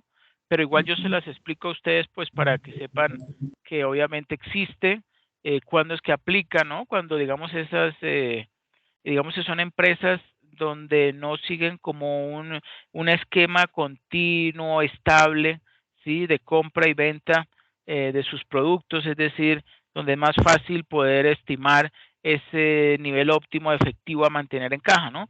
Con este Miller-Orr, este modelo Miller-Orr, es precisamente en esos casos donde hay una gran variabilidad en cuanto a los montos, ¿cierto? De capital, ¿de qué? De efectivo que se debe mantener en caja.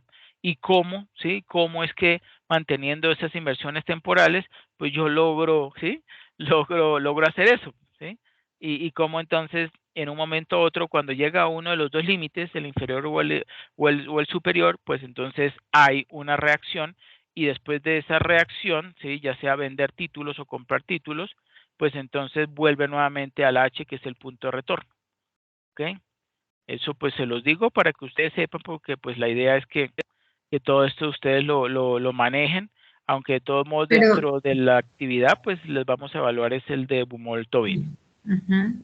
Sí, pero este es, Mercedes decía, el de Miller se utiliza, o sea, sobre todo se utiliza es cuando hay mucha como variabilidad en el efectivo, ¿cierto? Es cuando se aplica este modelo.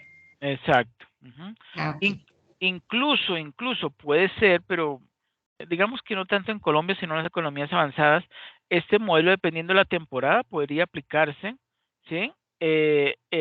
Durante el año podría aplicarse, digamos, una parte con este modelo Miller-Orr, si son momentos donde hay unas variaciones demasiado grandes, ¿sí?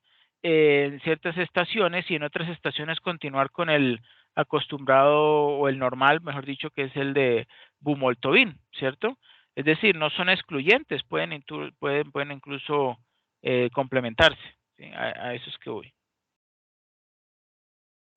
Pero pues en nuestras economías, digamos, en vías de desarrollo y que no tenemos estaciones, sí, podríamos decirse que sí es estable durante todo el año. Bueno, depende de la empresa, pero digamos el modelo que se escoja, digamos que ese sí podría aplicar para todo el año, sí, para todo el ciclo contable. Sí. Bueno. Ok, tutor, muchas gracias. Ok, con mucho gusto. Muchas gracias a todos por su asistencia. No sé si ya todos se registraron en el enlace. Yo no me he registrado todavía. Lo mandó aquí al chat de No la... nos hemos Yo registrado. tampoco. Sí, ahí está. Entonces, por favor, regístrense. Aquí están Ingrid, Mónica y Neidi. Profe, yo no tengo acceso al ¿Está chat. en el Skype o en Ah. el WhatsApp, profe? Bueno, ok. Está en el chat de aquí de la reunión, compañeros. Sí, pero algunos de Gracias. ustedes me dicen que no les funciona, ¿no? ¿A quién no le funciona? María del Carmen, no tengo acceso, profesor, al chat. Carmen. Bueno, ok, voy a ponerlo entonces en el WhatsApp. ¿Listo? Vale, profe, muchas gracias, muy amable. Ok, con mucho gusto. Bueno, entonces, no siendo más, muchas gracias a todas y a todos por su asistencia. Recuerden que la fecha límite es el domingo, ¿no? Este domingo Sí, de señor. resurrección. Sí, Entonces, por Semana Santa estudiar. exacto, exacto. No es nada del otro mundo. Miren que algunos puntos que ustedes ya hicieron en la actividad individual es simplemente aplicarlo a la empresa del caso de estudio, atiende súper fácil. Lo diferente es pues lo del cálculo de la cantidad óptima de efectivo con el modelo Bumol-Tobin, pero ese ya lo vimos en la semana pasada. Así que pues ya lo que queda ya es por cuenta de ustedes. Cualquier inquietud o duda, pues ya saben, me contactan, me escriben a través del foro y no más. Profe, ¿le puedo hacer una consulta? Sí, Es que usted dígame. me escribió en el foro que tenía, o sea, que usted me hacía retroalimentación hasta mañana. Entonces yo pensaba, estoy tratando de cargar todo para mañana para que usted me haga una retroalimentación, digamos, final. O sea, de todo el ejercicio hasta mañana usted podría hacer la retroalimentación. O de Sí, pronto, no sé. mañana es martes, ¿no? No, Sí, digamos, los aportes que ustedes hagan el martes, pues yo se los doy, los avances que ustedes hagan el martes, yo les doy sí, reglamentación el miércoles, ¿sí? listo. Pero, Ujú. pero solo hasta ahí, porque yo el jueves y el viernes me voy, entonces no va a tener computador, ¿sí? Bueno, profe, sí, es que tenía la duda ahí porque ya. Muchas gracias, profesor. Ok, con mucho gusto, María del Carmen. Bueno, que pasen todos una feliz noche. Profe, y en Gracias, algunos casos, por igualmente. ejemplo, yo ya subí el trabajo individual y me hiciste alguna observación, la corrijo y la vuelvo a subir. Sí, sí, sí. Ah, ok, gracias. Ok, con mucho gusto. Muchas gracias, tutor.